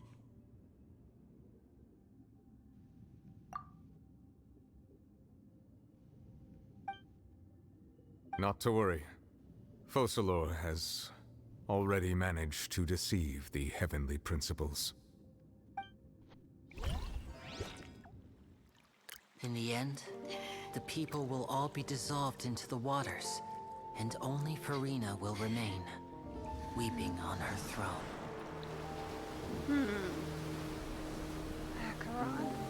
Acheron.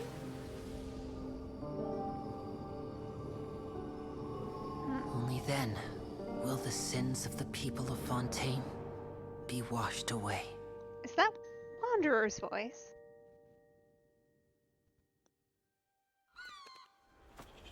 That was a weird inclusion.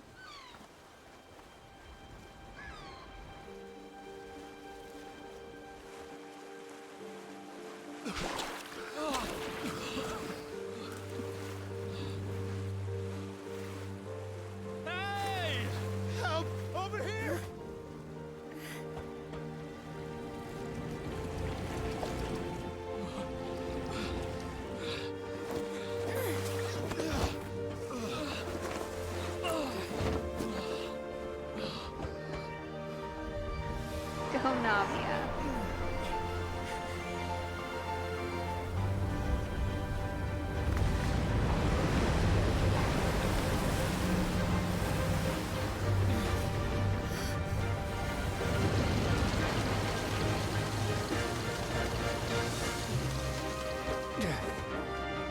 Lands, initiate emergency rescue!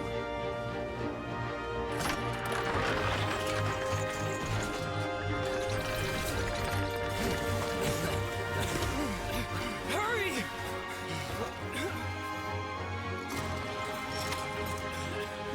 Hey, lend a hand! Oh, team.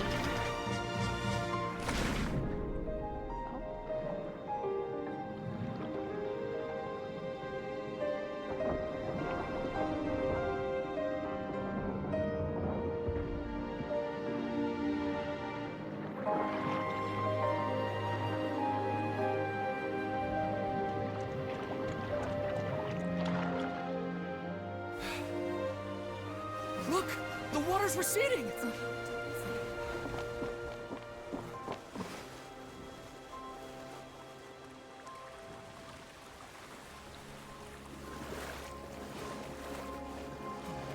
It's a miracle! Water's receding. We didn't dissolve. The prophecy was wrong! The prophecy was wrong!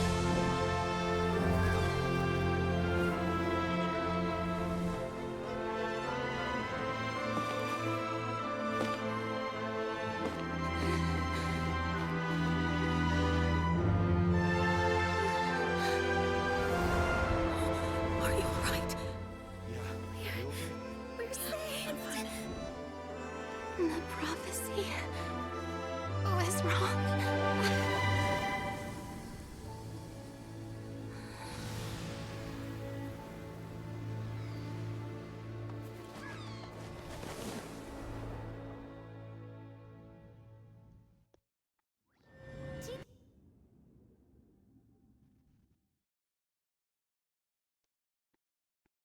No, I didn't notice that actually. I might have to go and look at it again. I don't actually have Acheron, so I've never really played as her. The soil renewed. The Spina di Rasula talks post-disaster rebuilding. I recently visited Poisson to meet with Miss Navia, spokesperson of the Spina di Rasula, and we spoke about Poisson's present and future. Old soil can still give birth to new bloom, Miss Navia stated. Hope is like seeing a small cookie when you're starving late at night. You just need a little of it. Alright then. Skyship Winglet, lunar brain of the Fontaine Research Institute. The various disputes that have arisen on account of Mr. Edwin have suddenly become a shield over the Institute, with Jurier turning out to be a once-overlooked hidden gem. People always call the first researcher mad, but few know what to call the second. And should that latter person achieve a miracle, they would find it all the harder to find a word with which to classify him and his team. Wow! Paimon barely recognizes the people in the reports. Are those really Jurier and Navia? They sound like real big shots. What do you think? Pretty enthralling, huh? The Steambird's idea was pretty simple. With the disaster just having passed, we would print a free edition packed to the margins with good news to calm people down. Yeah, that's probably not a terrible idea. Everyone seems to be doing alright though, that's good. The value for these big scoops lies in their inevitable follow-ups. We'll publish further reports and go into the stories behind those people. Edwin's assistant, Jurier, created a true flying ship, while Navia is leading people in the reconstruction of their home. I'm sure that these stories could draw even your well-traveled eye. Paimon's curious too! Wait a minute. Didn't we watch everything happen from start to finish? What's there to be curious about? And that's exactly why I'd like you to come conduct interviews with me. You're the best incubators of news, if you haven't noticed. And also, with you around, I'm sure I'll get to see that Duke. That would be the catch. Are you sure? Hasn't he turned you down several times already? Oh, this time will be different. Come on, let's head to Poisson first, and then make a trip to the fortress. There are some things you'll only know when you get there.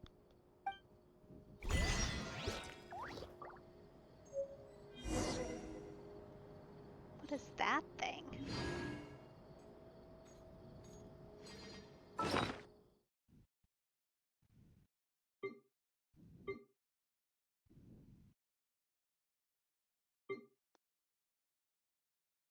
Where did it go? Okay. Just a souvenir. I still want to read the lore, though. I don't even know where those end up. Here? No. You can tell I don't mess around in my inventory very often. Clearly. Alright, all the other ones, they're not here. Those are usable items. These are for quests. Ah, there we go. Okay.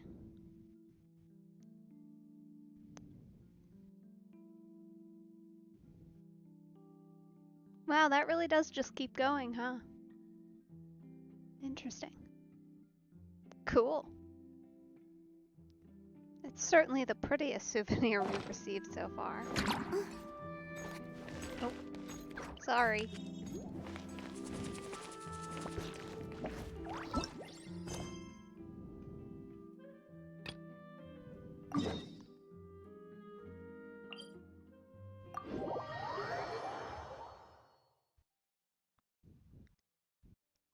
Alright. Best go see Navia. See if she's doing alright.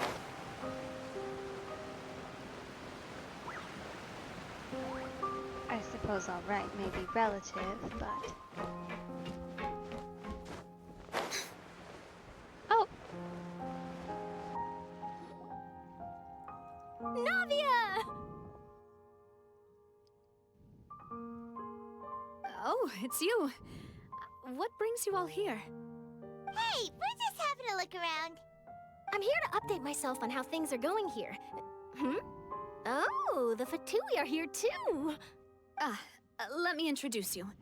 This is Mr. Garunt Snezhevich.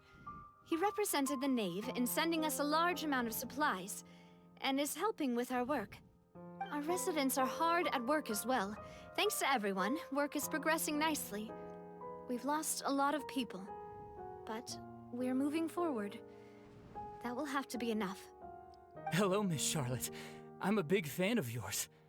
I especially like that article you wrote last year about Fontaine's stray cats. What?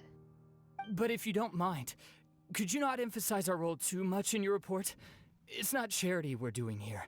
We just happen to share the same interests as the Spina. I get where you're coming from. I'll keep it as simple as possible. Or would you be willing to feature as friendly neighbors? That would be fine. Thanks. Oh, you're back too. How are things? We finished laying down the construction materials. It'll be another hour before the workers are able to go over there. Huh? You're here too, Clarand? Well, her reputation's greatly risen after that whole duel business with Miss Farina. So she's here in Poisson to wait out the heat. All right. She really came here to help me out. There's too much to consider in the reconstruction of Poisson. The Spina has need of more decision-makers. And, well, I do already happen to be connected to Mr. Callis. Oh, wait just a moment. Do you mind me asking a few questions? You know, about how you felt before the duel, about what it was like facing down a god. There's lots of exciting material there, I bet. Forget it. I'm sure you can find a better theme than that, Miss Charlotte. I see you're the same as always. Couldn't you do me a favor, for Navia's sake? Well, if we're talking about doing things for my sake, you might as well just take a few more photos of me. Or of the Traveler. It's better than wasting time persuading Chlorand, at any rate. Probably true. Of course I will. I'm not gonna let her off that easy. All right, then everyone who wants to be in the photo, gather up. And smile!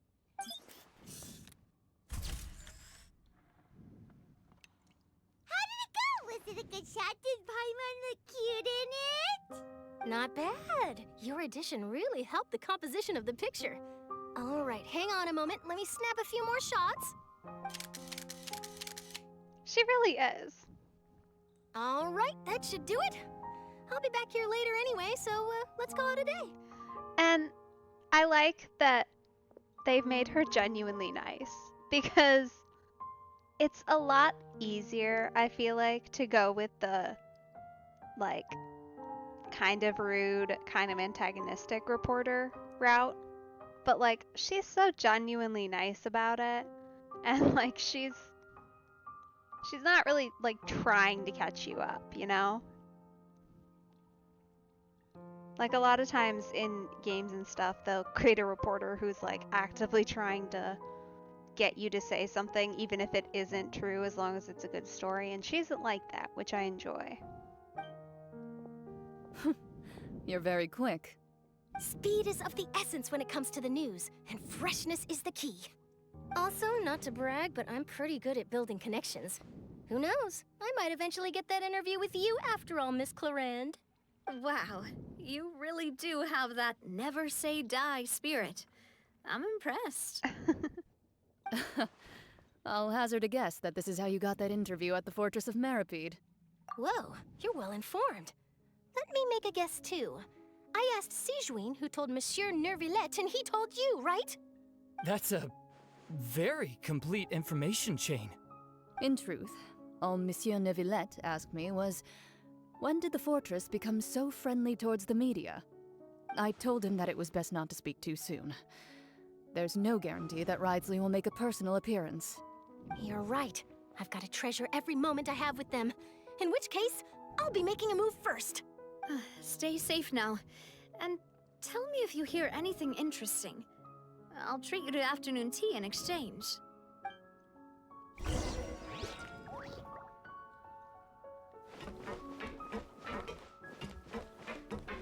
Ha! I smell more gossip from Risley and his crew. Where are y'all at? Okay, in the admin area. That's the bottom? I think?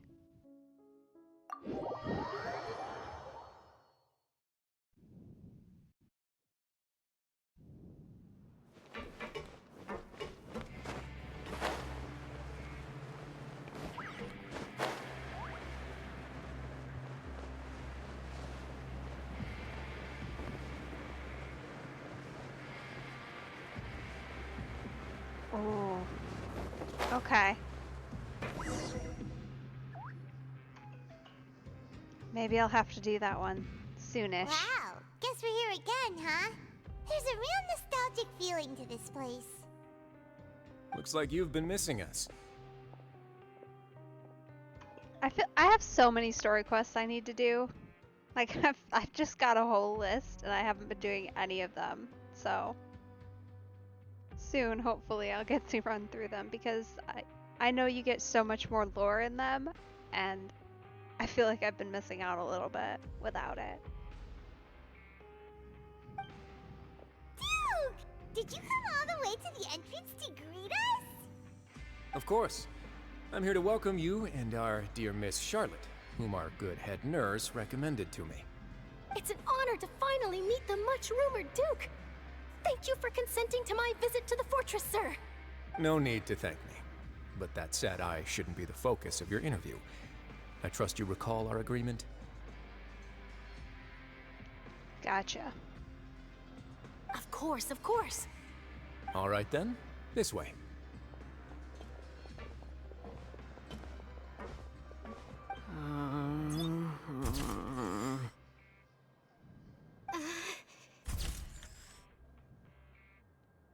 Okay. Yeah, I'll probably have to do that sooner rather than later then. Hey, no need to be so nervous. I've already taken all the photos we need.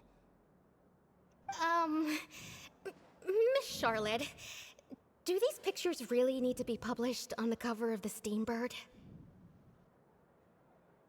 It would seem that Miss Lorvine doesn't want her face to appear beside that of Mr. Jurier,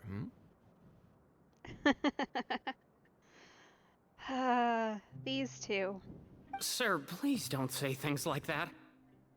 But it looks like dear Mr. Jurier denies it. Might this interview be very important to you then? No, I just... This is my first time being interviewed, and I'm very thankful to the Steambird for... Now, I might not look it, but I actually did meet Mr. Edwin once. And I'll be honest, I enjoyed chatting with you more. You've definitely got more of that genius vibe going on. Well, she certainly knows how to flatter someone. The boat that brought about a miracle, the ark that saved the people.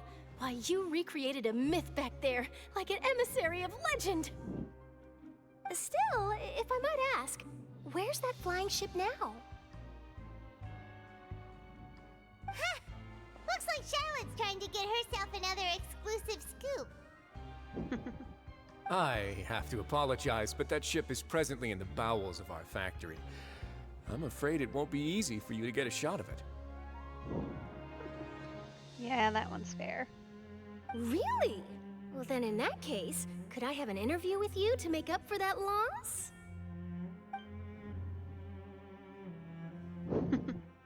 She's very good. You already know my answer, I'm afraid. Best you interview our head nurse instead. Or perhaps you'd like to take another photo of this couple of researchers? Did you really have to use the word couple? The fact that he teases them like that too. Well, then 2 solo photos will do. Is my hair messed up? Please, someone help me have a look. Things sure are getting pretty lively here. We've seen this kind of thing before. Oh, seems like everyone's here. Would any of you like to try this new drink I came up with? Oh, what a dangerous offer. Ah, Siegeween. Hey, Miss Charlotte. Why don't you, take some pretty photos of our head nurse? Sure. Come on, Miss Siegeween. Over this way. Let's find a brighter spot. Huh? Sure. Do I have to smile? So, how have things been at the fortress? Same old, as you can see. Fontaine's undergone some changes, but this place is still more or less the same. True. Her issue does seem to be mostly just looks, so at least there's that. Other than that flying ship, it got a tad too much attention, I think. That's why I decided to let the interview go through. We should direct more public opinions toward the behind-the-scenes heroes. Am I right, Mr. Jurier? Miss Lorvine? You're too kind, sir. I believe that you too should have your day in the sun. Not that you would want that, which is a pity. I'll just leave the spotlight to you two.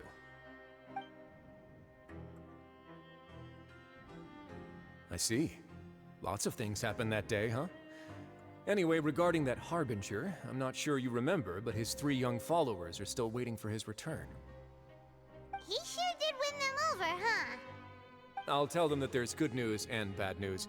The good being that their boss seems fine, and the bad being that they must face extended sentences for abetting his escape. Oh, actually, what about you? Are things gonna change for you too? What change can there be? The fortress will keep chugging along, and so will my duties. As to what Miss Farina's departure will mean for the nation, and if our laws and governance will be transformed, we'll leave those to the folks in the overworld. Hey everyone, the photo shoot's done.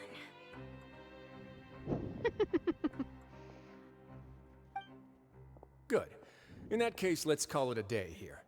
Thanks for your cooperation. Come on, Traveler, let's go. Till next time, everyone. There'll be a next time? Maybe. Who knows? I might write a story about the underwater factory next time. Until then. All right, last stop, the docks. Let's see, do they have anything of note to say? Oh, you know, I'd love to see you in one of Charlotte's photo shoots one day.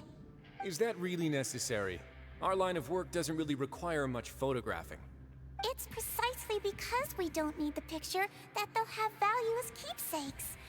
You don't really look all that opposed to the idea, you know. Maybe I'm just happy that I managed to once again avoid the spotlight. I think this interview went well either way. Yes, you successfully kept prying eyes away by using Mr. Jurier and Miss Lorvine as shields. Very good. You should be happy for them. They have a bright future ahead of them.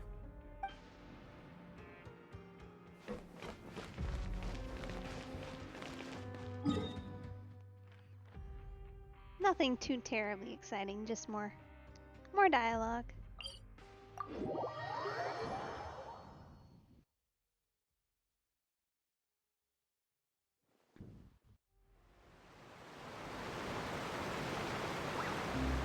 Yeah, we're not doing that. We're gonna just go over the edge.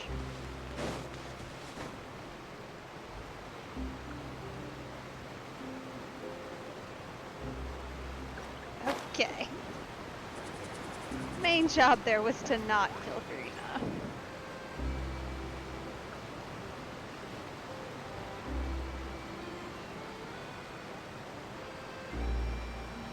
I didn't see them! They really are here! How did you know? Navia mentioned that she stayed in touch with Linny and the others after working together.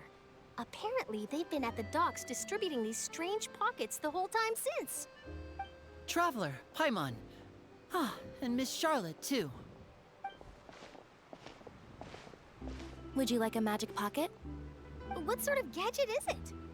It's a wondrous bag that can be used to carry many things. The water level has returned to normal, but if you see any of your things floating around, you can use this to carry them. Or you could trick a friend into doing it for you.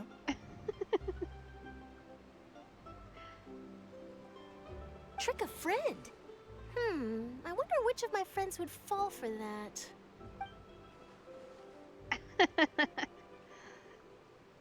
You could just make a friend like Fremine here. Isn't that right, Fremine? Is this what you meant by, I'll help you make some more friends? To be honest, that sounds pretty sweet. Could I have your contact, please? Sure. Please, write down my address. That is the very definition of extrovert adopts introvert right there. Poor guy. She's gonna be very overwhelming to him.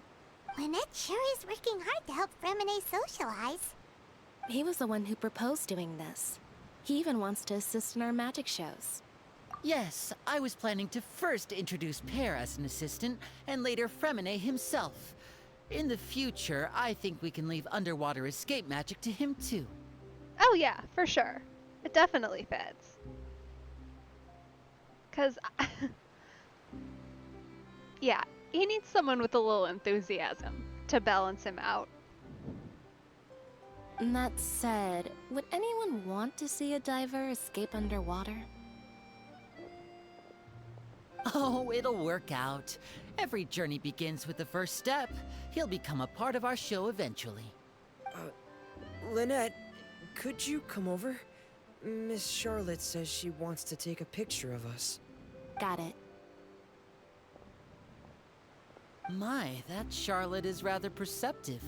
She got rid of everyone the moment she realized I had something to say to you. So, how have things been, Traveler? Father says that you did a great deal during the latest events.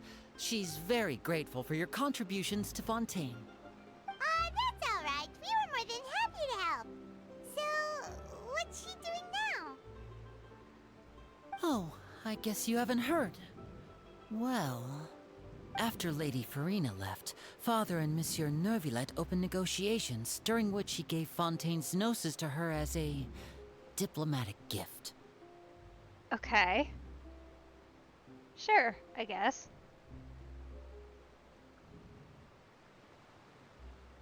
You know, it's better than what we could have had. A diplomatic gift? A gnosis? Yes, I was quite surprised at first myself. But when I thought it over, there were actually a number of things going for it. Yeah, true and fair, honestly. The It last could have thing been they done need is as more an trouble. apology for the incident with Lord Child, or as thanks for his help in tying the all-devouring narwhal down. Furthermore, Father did also lend significant aid to Fontaine and Poisson. That's true, but this is a gnosis we're talking about. Doesn't this seem a bit irresponsible? I would agree, but I've also heard that it seems that Monsieur Neuvillette has had a significant change of heart regarding the matter. So there's some reason for this that only Neuvillette knows about? It's true, yeah. I mean, you're not wrong. Like, between Zhongli and his deal, and Nahida asking about the sky or whatever, like, half of them just don't even seem to care all that much. Which makes me think, at least personally, that there's might be a lot more to it, and that they don't necessarily want them all that much, for whatever reason. Because there's a lot of unknowns there's a lot of unknowns. Like, we don't know a ton about what happened 500 years ago. So, I don't know, maybe something happened that made that connection seem not so good to everybody. That's certainly possible. And in this particular case, is the Gnosis even doing anything? Really? Like, if we destroyed the Archon, is it even anything at all at this point? Or is it just like a portion of his power now? That confuses me a little bit. I suspect you'll have to ask him about that yourself. Ah, yes, speaking of which, I did see him strolling around the entrance to the Fortress of Meripede a while back. Right, but like, if Folklore destroyed it, kind of, because she would have had to destroy the Archon or the ability of creating the Archon. How could Neuvillette then get... I'm sure it will be explained. Isn't he real busy and stuff? Paimon didn't think he'd have the time for that. But back to the topic. The Gnosis was given to the knave, right? What about Child? They say that he's returned to Snezhnaya to recover from his wounds. I hear that the recent disaster really did a number on his health. That's true. When you think about it, we've had loads of run-ins with the Fatui. To think we'd be allied with them this time. So shocked by such a simple switching of sides? Ah. Hello.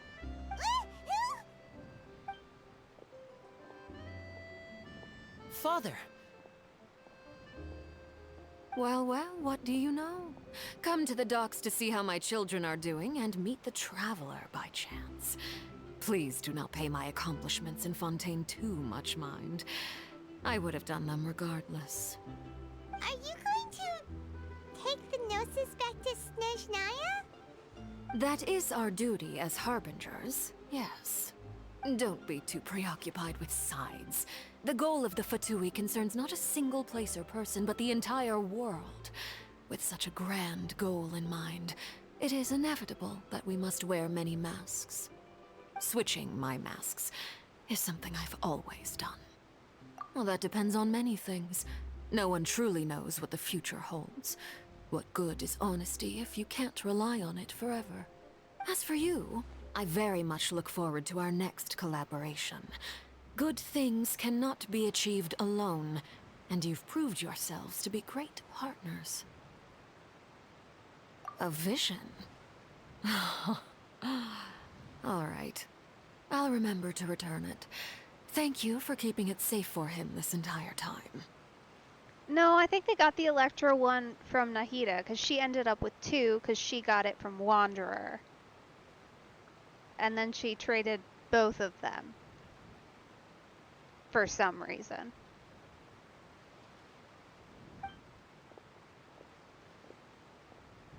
And that's a wrap for me. Huh?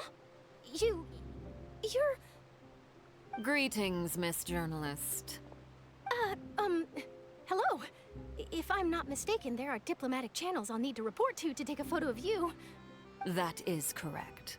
So forgive me, but I will not be able to serve as a subject in your article. However, feel free to write as much as you'd like about our dear magicians and our upcoming rookie talent.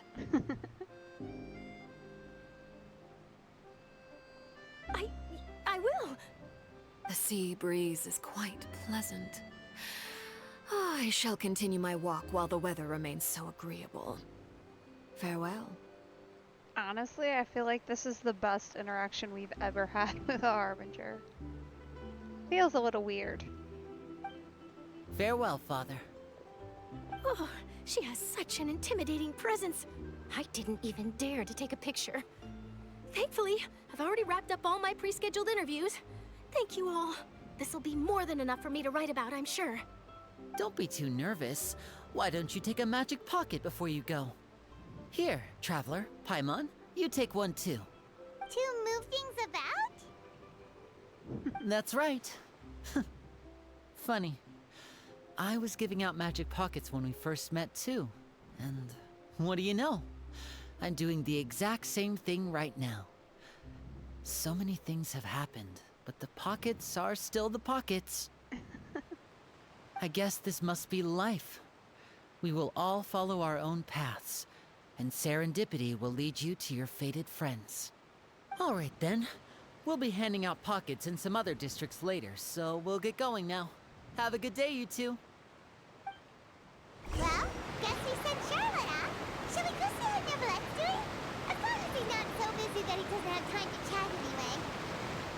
Yeah, that's the one I'm probably most curious about out of everybody here, would be Neuvillette, because he's got to have some answers, at the very least, on why on Earth he would be willing to trade away the Gnosis. Like, at least I would hope so. I suppose it's not a guarantee. Let's ride!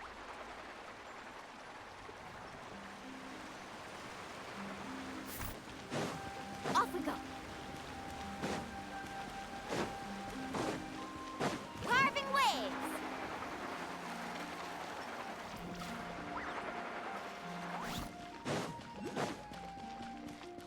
Need a surfboard? The entrance to the fortress! Ooh, he really is there!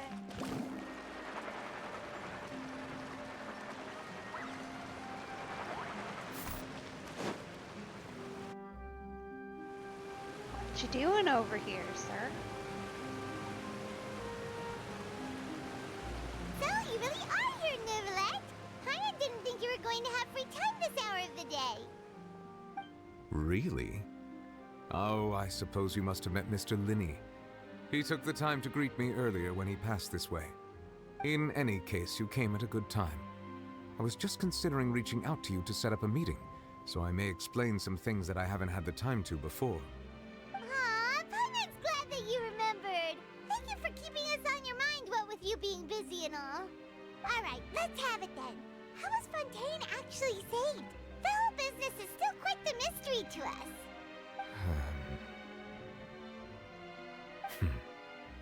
It is strange how words can often leave a bitter taste in the mouth when it finally comes time to say them out loud.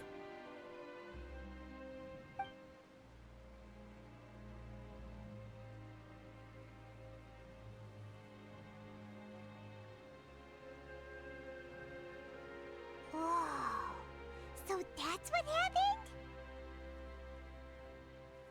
Focalor destroyed the divine throne of the Hydro Archon and restored your power to you, transforming you into a fully fledged elemental dragon sovereign! But Paimon still doesn't quite get what you did to save the Fontainians from dissolving. For me, the authority of the ancient dragons refers to absolute control over the hydro element. Fontainians were incomplete humans born of Egeria's use of the power of the primordial sea, with constitutions similar to that of mimics. But so long as those primordial energies remain within them, I could use the ancient dragon's authority to grant them true blood, after the fashion in which life was first brought into being on this planet. In other words, when I gave my verdict, Fontainians became true humans, and thus would naturally no longer be dissolved by water from the primordial sea. Okay, that explains it. Focalor must have counted on you to make that decision as well. Your verdict was the key to making the prophecy appear to have come true while saving everyone. Yeah, and in a manner of speaking, Focalor finally managed to fulfill the original Hydro Archon's wish to turn Oceanids into real people too! It seems from your expressions that you still have more things you wish to ask. Yeah, like a Ask lot of away. them. I will tell you the truth as I know it.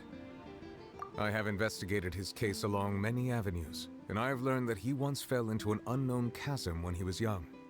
There, by chance, he awakened the all-devouring narwhal. But whether it be by sentiment or reason, that should not have been enough to consider him the root cause of the disaster. At most, he would have had tangential liability. As for the judgment passed by the Oratrice during the trial, whether it was due to that liability by association or Focalors deliberately using him to buy time for us on the assumption that he would be able to hold the creature off, I cannot say. Guess Focalors had Fontainians in mind the whole time. In the end, it was thanks to her that they finally became real humans. Hang on a second. Paimon suddenly got another question. Back when Fontainians hadn't yet become real humans, were the children they had also transformed Oceanids? Life has always flowed like water. Do you recall how Fontainians would often come to the Fountain of Lucine to pray for children? Yes. Yeah, Lynette said the fountain is where all the waters in Fontaine converge. In truth, even those couples did not know that such prayers were no mere custom, but instead a form of ritual. Those Oceanids who were blessed within the spring water would later descend as new humans in the coming months. Ah. Okay. So y'all are working off of like some type of weird rebirth then. That's actually pretty cool. Paimon sorta gets it now. Either way, seems like this ritual won't be of any further use, but it'll probably live on as a local custom. Ask away. I will tell you the truth as I know it. Yeah, about that. Risley said Farina has already left. What's that all about? Ah, Lady Farina. The people are only aware that her death sentence has not been carried out. She abdicated the post of Hydro Archon and left affairs related to that title to me, before leaving the Opera House. I related Focalors' words to her faithfully and completely. After hearing them, she seemed neither saddened nor comforted. Like, understandable, and also if I were her, I would want to get out of there so fast after that long. Plus, I gotta imagine she's got to take time to figure out who the heck she is when she's not pretending to be someone else. She simply said that she was tired and needed to rest. Having said that, she then packed her things and moved out of the Opera House, not unlike how an ordinary person might. But she's still got a place to stay, right? You need not worry. I will make arrangements to ensure that she will not want for food, clothing, board, or travel. In truth, I am somewhat happy for her. The wear and tear on her spirit will, of course, take time to heal. But now that she no longer has to play the role of Focalors the Hydro Archon, she can finally lay down her burdens and lead a normal life. What about you then? What are your plans now that you've regained your full powers as the Hydro Dragon? After Focalors passed on, the Oratrice also ceased to function. This matter will directly affect our trials. After much careful consideration, I've decided to take over its role in our courts. From now on, I shall hear cases and pass verdicts by myself. Looks like you're still considering stuff from the perspective of the Udex, huh? As an elemental dragon, there are indeed many things that I must do. But this power and this duty, in a manner of speaking, you could say that both were granted to me. As such, before I attend to my other responsibilities, I must first and foremost continue to serve Fontaine as its highest judge. The duty of the Hydro Sovereign and the duty of the Udex shall coexist within my person. Additionally, the Hydro Archon's departure has brought about another problem, which is that the Opera House shall no longer produce indemnitium. Ah. Yes. You've lost your entire power source. That is unfortunate, isn't it? That's true. That power was derived from the people's faith in the Hydro Archon, wasn't it? Wait, but the various mechs and machines in the city are all still okay. Where are they getting their energy from? As I am now, I have full command over New Musia, and it can serve as a complete substitute. Another reason why I cannot quite leave Fontaine immediately. Oh. Wait, you're powering the entire city? All on your own? Like, I know you have a lot of power, but you're basically just being a battery right now. That's not sustainable. Wow. This ancient dragon's authority stuff is really quite useful, huh? Ask away. I will tell you the truth as I know it. Okay, yeah, tell me about the Gnosis, because that's what I really want to know about. Oh, that's right! They say you've given it to the Knave as a diplomatic gift or something. Leaving aside their intentionality, the two Fatui Harbingers have indeed done much for us during this crisis. Their sole remaining goal in Fontaine, at least at this point, would seem to be the Gnosis. The Oratrice has ceased to function. The Hydro Archon's divine throne is now no more, and I do not need the Gnosis's power. As such, it has lost all meaning for Fontaine. Okay. See, that's what I thought, because, like, what would it even be doing? So, it's essentially just a useless object at this point. If the Fatui have impure designs, then we might as well accede to their request now, and avoid unnecessary conflict. What complicated considerations? Paimon thought you were just giving it to them out of gratitude to the Knave and as an apology to Child. I mean, yeah, I guess, but I feel like if you compare it to his power at this point, yeah, I would think they probably could, which is, you know, a whole different problem. But, I mean, at this point, it's probably fair to say that there's much worse options on the table.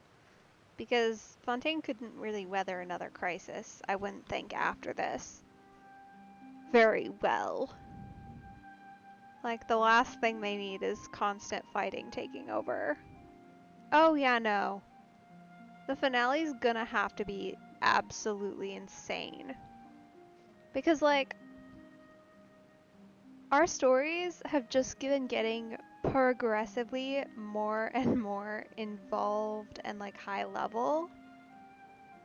Yeah, so there's gonna have to be, like, an intense story and also intense combat, because both of those things, they've been consistently ramping up with every place we visit. Admittedly, I don't know how Natlan can possibly compete with this. I really don't. But like, the fact that they've just been kind of steadily increasing everything, it's gonna be insane. Ask away. I will tell you the truth as I know it. You will soon be heading to Natlan, I presume? I'm afraid that I have little talent as a travel guide, so all I can do is tell you what I know about that land. As far as I'm aware, Natlan can be said to be a nation of dragons.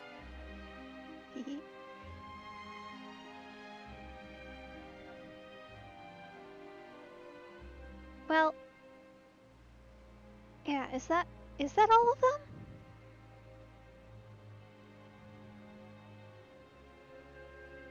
Yeah, it would be, wouldn't it? Hydro, Electro, Dendro. Huh. Yeah, you're not wrong. Maybe. A nation of dragons? You mean like you?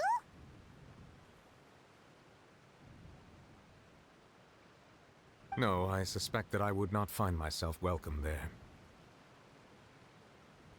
Unlike ancient dragons such as myself, the dragons of Natlan have undergone long years of development and evolution. Large numbers of them have entered a form of coexistence with humanity. Yeah, I'm planning to start Natlan tomorrow, for sure. Natlan is also the nation of war. War ravages those lands like an undying flame. There is one other piece of information I got incidentally from my negotiations with the Knave that I believe may be useful to you. The Harbinger known as the Captain has thrown his hat into the endless ring of war. The Captain. Sounds like a real tough customer. Seriously, everywhere you look, there's a Fatui Harbinger doing their thing. They are quite spread out. Well, I suppose there are 11 of them, and only 7 nations, so that tracks. I suggest that you fully prepare yourself before going to Natlan. In the meantime, Fontaine's doors will always be open to you. Ask away. I will tell you the truth as I know it. That would be all the questions. Hang on a sec. Paimon's still got a question about the Gnosis. When we spoke to Linny earlier, he mentioned that your attitude towards giving away the Gnosis had clearly changed. We guessed that there might be some reason for it that only you were aware of. No wonder the House of the Hearth is the Fatui's intelligence division. They are certainly sharp. So regarding this specific issue, I was just getting ready to share something with you. Oh, I smell a secret. What is it? In truth, I exchanged some further words with that lady named Skirk after sending you two back to the surface. It went something like this.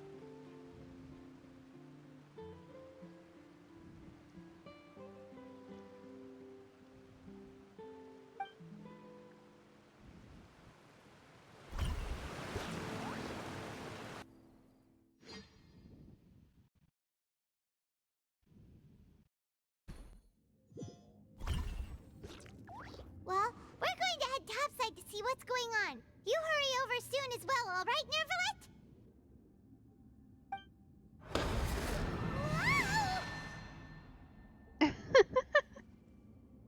What next? The all-devouring narwhal isn't here, so I'm no longer getting any interference. I can finally catch the scent of your power, what it's made of. It is the authority of the planet's primordial dragons, but with something very similar to a god's curse mixed in. It's quite a novel blend. That's an interesting choice of words. What do you mean, a god's curse? I'm sure I've encountered something like this before. What was it again? I do not know what you speak of. Ah, of course. How could I forget? You should have the remains of the third descender on your person, yes? Huh. Remains? I've never heard of any such thing. Huh. According to your parlance, I believe it may be called a gnosis. What do you mean, remains? That's horrifying. Well, that much is true. After Focalor's divinity faded, she handed her gnosis to me. But I fear I have never heard of it described in the manner that you just did. I've been training with my master, the Foul, ever since I was young, and I have never returned to the surface since. So most of the information I possess, I got from him.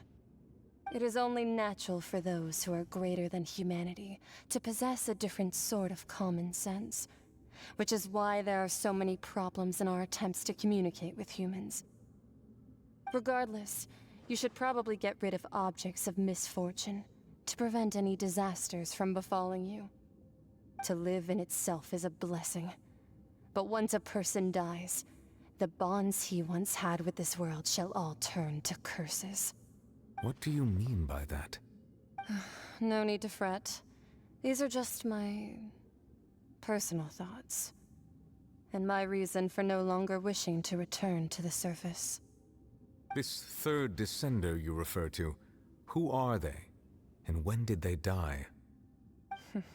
Master never mentioned them to me. Perhaps it just wasn't that important for me to know. If you're interested, though, I could ask him. I'll be sure to pass the answer on to you next time. Next time? You believe we will meet again? I do. Wait. I have a disciple of my own, don't I? He can be the messenger then. Huh. She is wild. She's not a playable character, is she? Like, she looks like one, but I haven't heard anything about her at all. That's what she told me. Whether it would prove useful or not, I wanted to pass that information on to you. Not yet. Okay. Interesting. Maybe. She looks like a playable character. Like, you can usually tell so easily. She looks like a playable character. Like a weird playable character. But still, like a playable character. The remains of the third descender? So that's what the Gnosis actually are. Paimon just thought they looked like chess pieces. How could they be a person's remains? Maybe. All the same, assuming that there was no misunderstanding or special metaphor at play, that is what she meant to say. again, that's not very nice as a thought, is it? How can it be the remains of a being? And she said that it would bring misfortune and that you should check it, which is why you gave it to the Fatui! If she speaks the truth, then I would simply be putting Fontaine at unnecessary risk by keeping it here.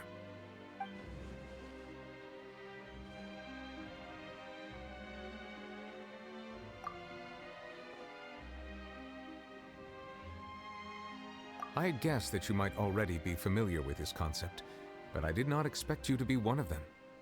That means that the Gnosis, which are exceedingly element compatible and can even enhance elemental abilities, do indeed come from the third descender. You know what? Now that he's put it that way, that makes so much more sense. I mean, not really, but the resonating with multiple elements and coming from a single source. Like, that's literally us. Which is... Gosh, why are y'all toting around dead people? I wonder. Does your body also possess similar properties? Don't like that question. Like being able to use elemental powers without a vision! That does sort of count as special compatibility, right? No, let's not think about this stuff right now. It just feels creepy. Comparing the Traveler to the dead third descender and all. That's what you say, but this topic still feels like bad luck. Once Child recovers, let's get some more answers out of him. Or go look for his master and get the answers that way. I too believe it unwise to make too many blind guesses when information is lacking. The same is true of being at court. Alright. Whatever the case, it seems like the crisis here in Fontaine's over for now. Yes. All of Focalor's efforts were for this moment as well. But she sacrificed herself in the end as a god, and she suffered through all those years as a human. Was that really what she wanted? I suppose that would be the mystery of a god's will. I suspect not. But once in a while, I too would guess that if wishes were like the clouds in the sky, they will one day return to the earth as raindrops. Life flows like water, and rain is the final answer. The water levels may sometimes tilt one way or another, but the rain falls fairly upon all. And what, ultimately, is the difference between the rains that fall upon all of us?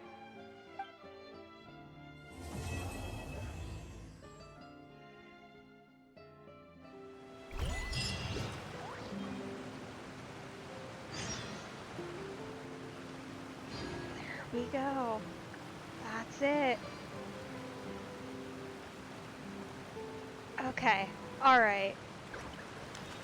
That was so good. That was such a good quest, yeah. Like...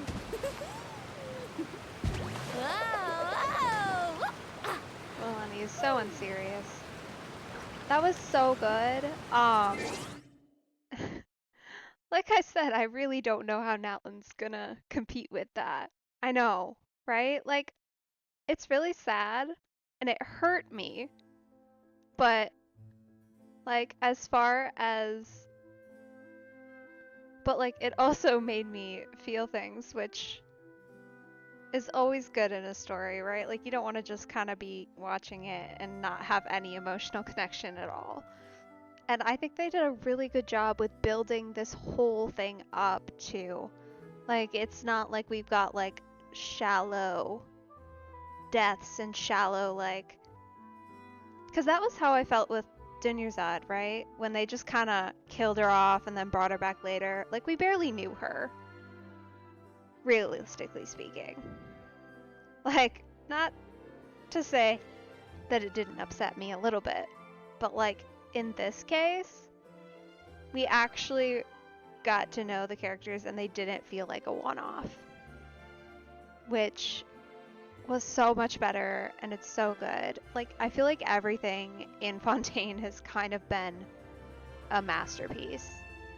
Like, from character design to the voice acting to the visuals. Like, it's all been so good. But yeah, big fan of that. That's been excellent.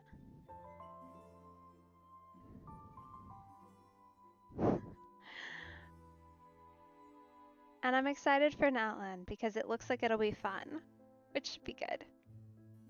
I could use a little fun. So, we'll have to see. But either way, thanks for joining me. I'm glad you tagged along for this one. It was certainly something.